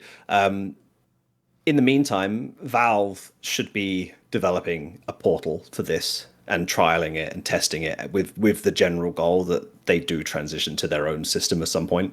Because, you know, taking all of that aside, there is still the potential conflict of interest issue that HLTV has, in the sense that they are also a for-profit business, and they should be allowed to take a sponsorship with a betting company if they want to. Yep. You know, I think the recent one I pointed out was they had BC Game were doing some kind of partnership with them. I think they were sponsoring some kind of like MVP award, or I don't know what it was, but they were sponsoring something. Oh no, it was like videos. They were doing like highlight clips, I think, on Twitter, and they were partnered with BC Game. I'm like, well, if BC Game are paying you money, you're incentivized to keep them happy, which means you're also now incentivized, in theory, to cover extra rounds of qualifiers that BC Game are playing, because then they get more VRS matches, they can climb up the rankings. Now, HLTV should be able to take those kind of deals if they want to, but then they shouldn't be the source of VRS. So I think there is an issue where they need to pick and choose which one they want to be, and Valve either need to make that decision for them, or HLTV need to make the decision for themselves. And I'd be very curious, like, I'd be very curious if HLTV said to Valve, hey, we're not going to provide you data anymore because we want to be, you know, entangled in all these conflicts and we don't think that's fair. I'd love to know what Valve's response to that would be. Like, sort of call the bluff, you know, like, hey, if you're not going to pay us for this, we're going to find someone else who will pay it for us. Now, you know, Valve at that point could basically say, no, you're not. You're going to keep providing data for us, or we're going to do this because this is our data, essentially, which I believe that's the way Valve would approach it, is that they essentially believe that everything created by a GoTV demo or a CS2 server is essentially their data and their... As far as I know, legally, they might even be right. I'm not sure. I think they might be, which I think is why is why HLTV have been so compliant over the years, is because of that. So I would love to see them basically say, like, hey, we're going to take money from all these people and create massive conflicts of interest. It's up to you if you want to stop that. and I'd love to see them try and call the bluff and just see what happens. Yeah, But same. I don't think we'd ever hear about it. But it would be fun to just like, True. like Be a fly on the wall. in like 10 years, Oh, like, sure. you'd hear the story and you'd be like, wow, Yes. that's crazy. But I'd love to see if it Sure. happens, because but the conflict of interest issue is a genuine, real issue. Like, you could easily see, I haven't seen specifically, but if BetBoom was sponsoring HLTV and BC Game was sponsoring HLTV, you'd be like, hey, this is a bit weird. Like, they probably shouldn't be giving money to them if they're also building a team and everything else. And yeah, I think there's a number of issues with HLTV, but they are definitely the best right now placed to do what they're doing. Mm-hmm. But long term, I think Valve need to take this in house, and they need to have their own system, and they need to not be reliant on essentially third parties that have money to make and can create conflicts and don't have necessarily the resources as it stands to cover it to a level that the community, the ecosystem deserves, perhaps. So yeah, I think the whole thing is just a giant mess of people having different opinions and not fully understanding the system, and it's ugly. It's like perfect example of what an ugly situation is. So that's my ugly point. Right, Maui. I mean, you want to move to mine now? Yeah, you do your point. Yeah. Because it kind of follows that pretty aptly, I would say. That for me, the whole thing with VRS and why I would say there's definitely bad reasons why certain people don't follow it very well, but I'd say the overall premise is that VRS is extremely unsexy compared to what the RMRs and MRQs were. Where I can't argue with the results of getting roughly 28 of the best 32 teams in the world, with none of the teams in the top 15 missing the major. I like that. I think it's actually served its purpose admirably. However, there's certain when it gets down to crunch time, some of it becomes so nebulous that it is very difficult to follow or even key into the storylines that made the RMR and MRQ more fun and exciting. Like, for example, today, Heroic was taken out of major contention because Astralis took them out, a team that's already well entrenched into making it to the major, whereas during the RMR and MRQ, teams are fighting for their lives. No one's playing a game at those events where it's much clearer. And I actually, in a weird way, I thought that the MRQ was a great compromise, although I would have wanted it to be on LAN. I would have wanted the top, I'd say the 80th percentile of teams in every region making it, and then the final 20, those teams, or percent, I would say the top 80%, and then the bottom 20% or so mixing in with teams that would be out of the running for it. I would want those teams to compete against each other. And I feel like even though the MRQ didn't really deliver because it was online, that's just sort of an execution standpoint. If it were LAN, if it still used the VRS system to invite the teams, I think it would get the best of both worlds, because this is where the PARIVISIONs would really get outed a little bit more. The teams that, even if you really think PARIVISION's up to snuff with them at the end of it, then yeah, I'd want to see them compete against all of the teams like the Fanatics of the world, the VPs that with getting a visa, Bait would even probably be thrown into there. I wouldn't even mind if it's less teams than the MRQ had. I don't need this, whatever it was, like a 16 team Swiss stage where all of them play against each other. I wouldn't even mind if it's just 8, or I actually wouldn't even mind if it's just 6 of the teams. Finding out who the final teams are with some kind of 6-team double elimination bracket.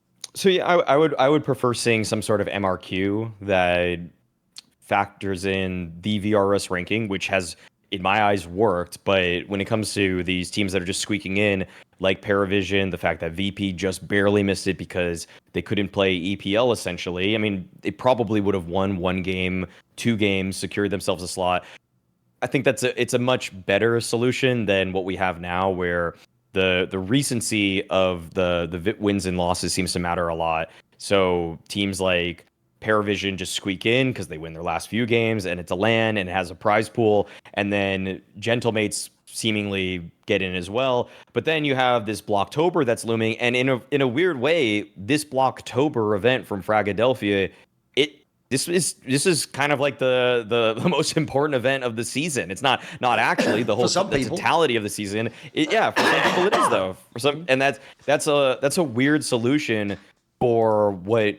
It's a weird ending. I would just say it's a weird finding the terminus of this whole season to be Blocktober is like, what do we? It just seems ridiculous. It's just so ridiculous. And I think that when it comes to what we're seeing at Blocktober and the way it's unfolding, it is like we're getting the RMR. So effectively, we're getting an event that's kind of what I'm already saying, but you're getting, because at Blocktober right now, and I'm just going off of the teams that are on their websites, you have 8 teams in the European side that are 18th to 28th. You have 9, you have Fnatic, you have SAW, you have OG.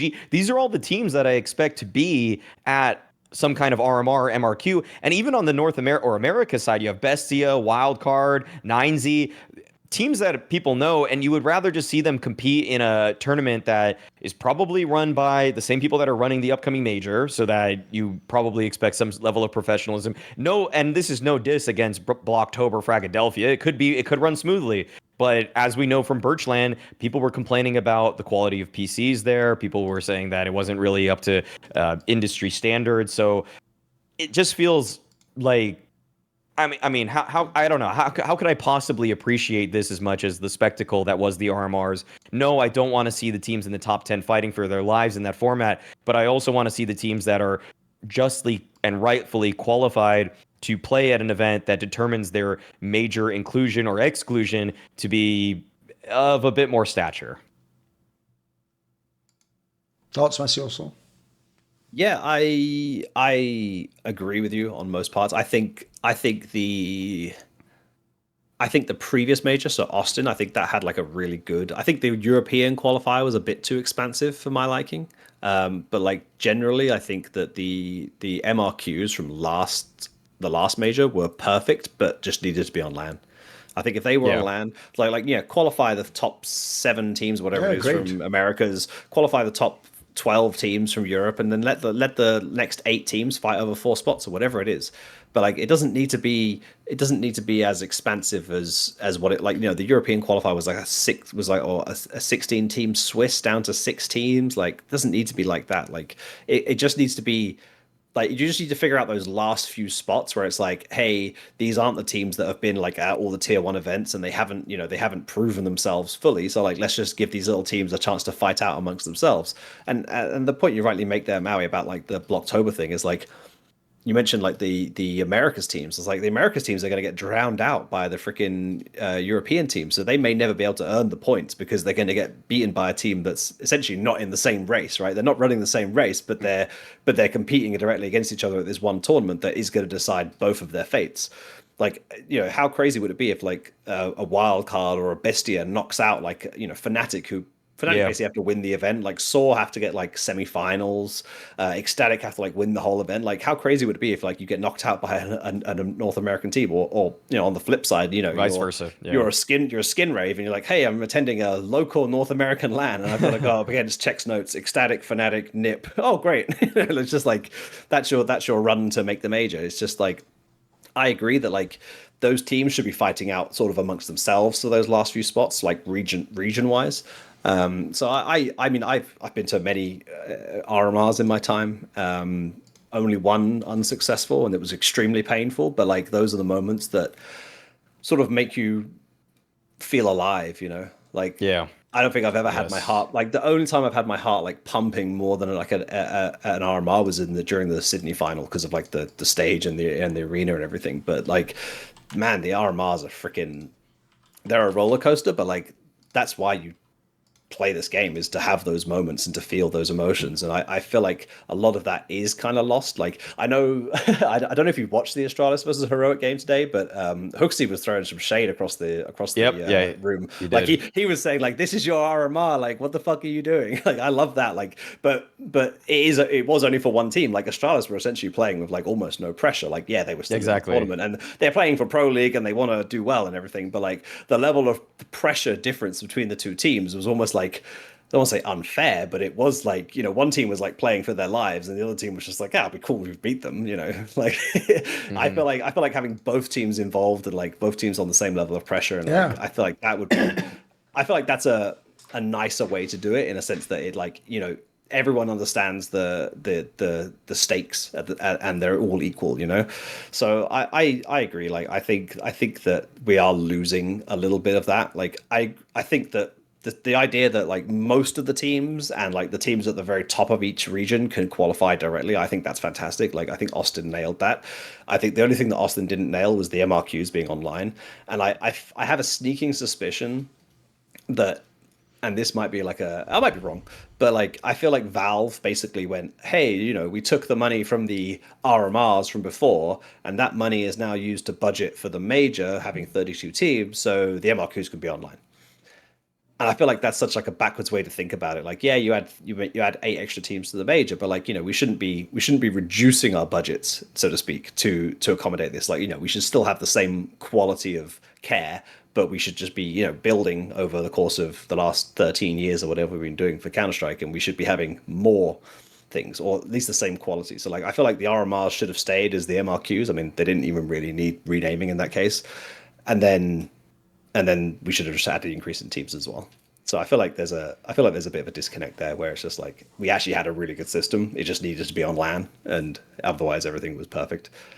So I don't fully like the directly qualify via just the VRS system, because I think you're right. Like, there's like a certain amount of teams in all these regions where it's just like, I'd love to see them play against each other directly for the slots, because you can't say that a PARIVISION is better than an Ecstatic because they've never played. You know, how do you know?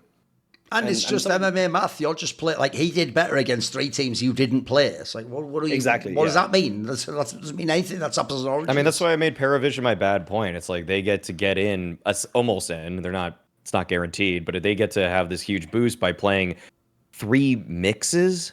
That's where it's just so ridiculous to me. Yeah, and the point that you made about they're not running the same race is exactly what I mean with Astralis and Heroic. That's exactly kind of when I came up with this point, was when I was watching that, I was like, wait, the fate of the major of Heroic is literally in the hands of Astralis, who don't even really care if they win or lose this, because which is also a flaw in the system, unfortunately. Yeah, they don't have to win the match. It's not as important, aside from just being pro. That's it. And I'm not saying that there's foul play, but it does lead to those kind of backdoor sort of conversations that can be had when both teams are not directly competing each other for the same prize. Then you open up the door for conflict of interest. Absolutely, yeah. Yeah. It's a different level of conflict of interest, but one that is entirely possible. At least it was an elimination game, so, like, Astralis didn't have any lives either. Like, if it had been like a 2-1 game, where it's like, which could easily happen. Heroic have to go 3-1. Yep. So Astralis like, oh, we could justify going to the 2-2s if they, you know, gave us enough money. You know, I'm not suggesting that's what they would think. No, like, of course. But you create the situation where it's possible. Yep. And that's, you know, by the way, if you can avoid it, it's good. Anyone who watched the last episode, when I was telling Fallen that, like, even though he wasn't as good anymore, which is half the shit I was telling him the whole episode, even so, he could do whereas in 2017 he'd do all the amazing shit on fucking clutches against the best teams in the final of the LAN. I said, instead you'd be doing it. I was actually talking about the RMR Graham's thinking of, which is when he failed to make IM Rio because they had to play Imperial and Fallen. And it was literally that game I'm thinking of, bro, where the complexity team was better and you were playing an overpass in the last map, and every complexity player, their arsehole tightened like that, and then they all fucked up every single possible killing round. And I know, because I had the most straight fire tweets ready to drop and press enter on, and you fucking dickheads meant I couldn't press enter. And instead I had to watch Fall and go to a fucking LAN again, and then I had to see all of Brazil rally behind it. Exactly. The last dance in 2022. So sadly, I was thinking of that one. But anyway, 3 years of dancing for the problem with VRS is, the reason why it's not sexy is it is not at all intuitive. In fact, it is incredibly unintuitive with how it works. And also, what I just said earlier, I would actually like LANs. This even ties into the Fragonophia thing. I would like LANs to almost be stratified into actual real tiers of, like I say, like they do in tennis of ATB 1000, 500, 250. By the way, the irony of how we treat LANs is every fan tells you what tier they are, but there's no actual fucking consensus, and there isn't an official tier. So as a result, we don't really know how VRS works in that sense. And by the way, the real issue here is this. You can only get these points out on shows, because as soon as people realise, actually, that, yeah, all the good teams are going to make it, basically. No one cares anymore, I can tell you as well, messioso. They'll care about the minutiae. Like, we can, on a future episode, get into maybe this Aurora angle. They've suddenly realised, this is the next level, that, oh, well, it depends what capsule you're in. So actually, it does matter where you finish in the VRS. It's not just about, I am in at the major, lol, see if I can win it. It's worth way more money to be in the best capsule. So actually, then it will become a thing. By the way, like the Premier League table, the people who fight for Europe, the people who fight for relegation, it'll become like different battles. But yeah, I get it. It just isn't sexy. And then, so yeah, that's basically the biggest problem. I don't think it's much to say. It's just another chapter in the VRS story we've done.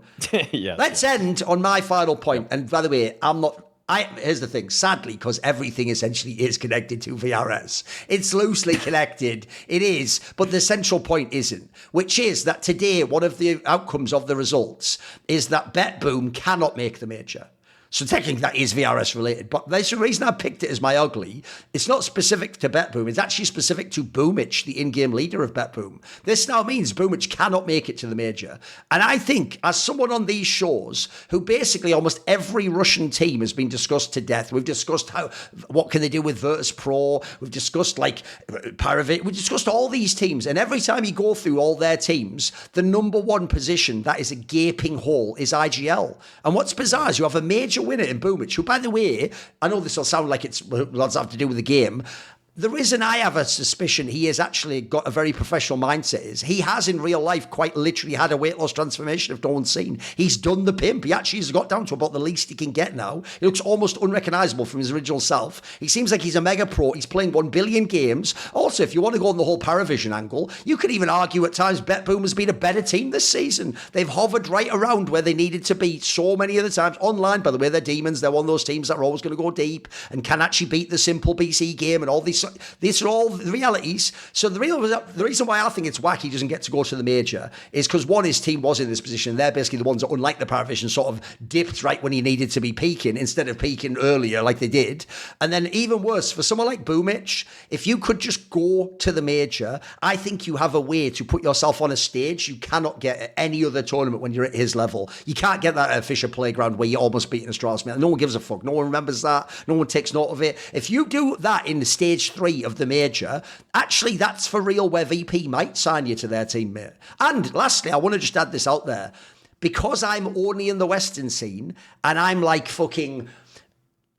I'm at the end of a massive game of telephone with fucking idiots who barely speak 2 languages. I'm getting things translated from telegrams in Russian by an idiot who himself understands some Russian but very little English into English, then copied by a different editor onto a news website and he reinterprets it. Then it goes onto Twitter and a guy on Twitter puts his spin on it. Then it gets to me. And then at the end of it all, basically that's to say, I don't know as a Westerner what Boomich has done wrong to them in this scene. I don't know what they don't like about him because I don't actually genuinely understand why he isn't the IGL of VP or why he was never ever even seemingly considered for a Spirit or why he did. For some reason, it seems like he's just on the outs in their scene in a way that isn't the case for Jame or Electronic. People have got 1 billion chances in a row, by the way. Like, I don't get, even Nafani, you could argue, was... is in the same position now, but Nafani deserved it way more to be in this position. I don't get it. So it's ugly in all senses for Boomich. So he's not going to be at the major. I think he should be in a way better team. Look, again, he's not a great fragger, but I think he seems like he has a style which actually a lot of star players would love to play with. That's why for me, he was a slam dunk to sign the VP, and then you'd see if the players were worth their mustard. And then lastly, now he has no opportunity to even show himself off. So, and I just don't know why. I don't know if there's some... If people still hold the shit against him at the end of Navi, I don't know what it is at this point in time, bro. Like, genuinely, I wonder how can he ever get back into a team? Just general thoughts. It's the end of the show anyway. Go on. Yeah, I just think the first thing that came to mind is the reason why BetBoom can't qualify for the major now is because, well, 2 things. One, they lost to a Cybershock today in CCT. The second one was they ironically lost to PARIVISION at that LAN event recently, right? So he's had that face off against Jame and everything else. But yeah, I agree with you. Like I feel like Boomich is a guy that like probably does deserve to be back on like one of these tier 1 Russian teams. And like, yeah, when you see what VP have been doing with their IGL situation, you know, sort of post Jame, you have to question who has he like insulted? Because I feel like Boomich would be like a very clear like even if you consider it a roll of the dice, like he still would be my first roll of the dice before going to Electronic again, or to Perfecto, who hasn't played in over a year and barely started playing Counter-Strike again and has never IGL'd. And you think, yeah, that's the decision. I don't know if BetBoom just have mountains of cash and have no reason to sell, and therefore he's just stuck in jail or something. Maybe that's the reason why. Like I can't foresee BetBoom, with the ownership they have, necessarily needing to sell. But to me, it does make no sense that he hasn't ended up on a VP, or, I mean, I'd like to think he would be a replacement for Chopper if Chopper ever wanted to leave Spirit, for example. Maybe that's the thing. Maybe Chopper's planned in a year he's going to retire, and BetBoom have agreed that he can go there or something. But I would like to think that Boomich would want to play a higher level sooner, and VP would have offered him that if they had offered him. To me, it doesn't make much sense that he is still playing on BetBoom. I don't have much more to say for that. It doesn't make much sense. I completely agree. Like, it is pretty ugly that he's there. I mean, I assume it's not his aspirations to be there, unless he really, really does want to bring up some up and coming players. But then he could also do that on Virtus Pro. So yeah, like they're in a position where they're not exactly, where they want to be. So he could show how good he is with, arguably better players and, better positions. So I'd like to think that Boomich has the aspirations to return to, being a major winner contender type player. So yeah, it is just a bit ugly, really, isn't it? His whole career is just so tragic because of the way it went down, where on the best moment of his career, winning the major, he then makes the worst decision of his life to propose in what was one of the most in-our-face divorces that we've seen in this space. It's like... By the way, he's also, people forget this detail. He did it essentially. He could never have known this, but he also did that crazy gamble of tie your career to you. So he actually did it. We didn't know this at the time. Something like less than 6 months before actually a war broke out between the two nationalities within his own team, which would then mean any scandal would put you in danger. And then all that stuff leaked about drugs and stuff. Mate, it couldn't have gone. This guy he went from the absolute peak Maui to falling down 17 staircases in a row. It was crazy, bro. It was crazy. No, it was legit. It was ridiculous. But I want to give at least one shout out though to him, just because I just don't understand how it's not obvious he's a good IGL. You might not I would even go as far to say good/great. Because bro, he got a team that had no proper ARPA to top 8 of the first CS2 major. I was going to say People forget that. That's a fucking banger. They beat Navi at that major, by the way. They beat Navi at that major. Go look it up. Yeah. Yeah, I mean, again, it's unbelievable. That's fire. What an accomplishment. That's fire. He was opping at times for them at that major. Yeah. That was absurd. And then the next miracle that he pulls off, after making Cloud9 into a solid team that could make it to the top 8 of a major, is that he took over Nafany's BetBoom, which didn't qualify for 2 consecutive majors, and then he gets them to their next major. What? So he proved he was a better IGL than Electronic, and then he proved he was a better IGL than Nafany, and yet for some reason it seems like he's getting the scraps of both of those players wherever he goes. It makes no sense to me. I don't understand it. That's why we do need to know more of why they're not. If there's some reason, please just tell us. If he's blacklisted, I want to know. Legitimately, how is he not on VP? How is he actually not on Virtus Pro? I can't understand, with the most logical chain of moves that should have happened in the Eastern European scene. He should be on a VP team, bare minimum right now. Let alone Spirit, but I mean, it's just baffling to me. It's legitimately baffling to me. I get that at the time, the whole Blade system plus Simple plus Electronic, it made it feel like you could downplay some of his efforts as an in-game leader. But I've been so strongly on the Boomich train for such a long time. And also, when they lost to PARIVISION at the Land-to-Land, they did push it to 5 maps. Yep. And it was a deep run that they made at that one.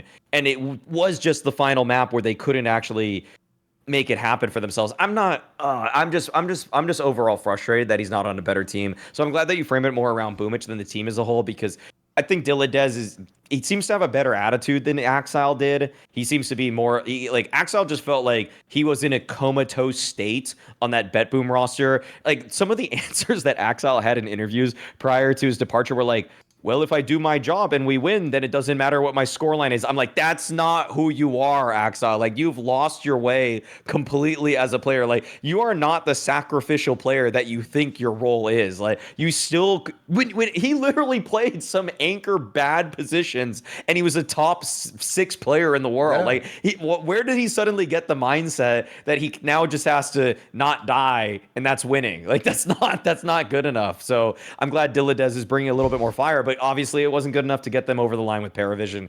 But yeah, it just hurts me the most that it's destroying Boomich's career.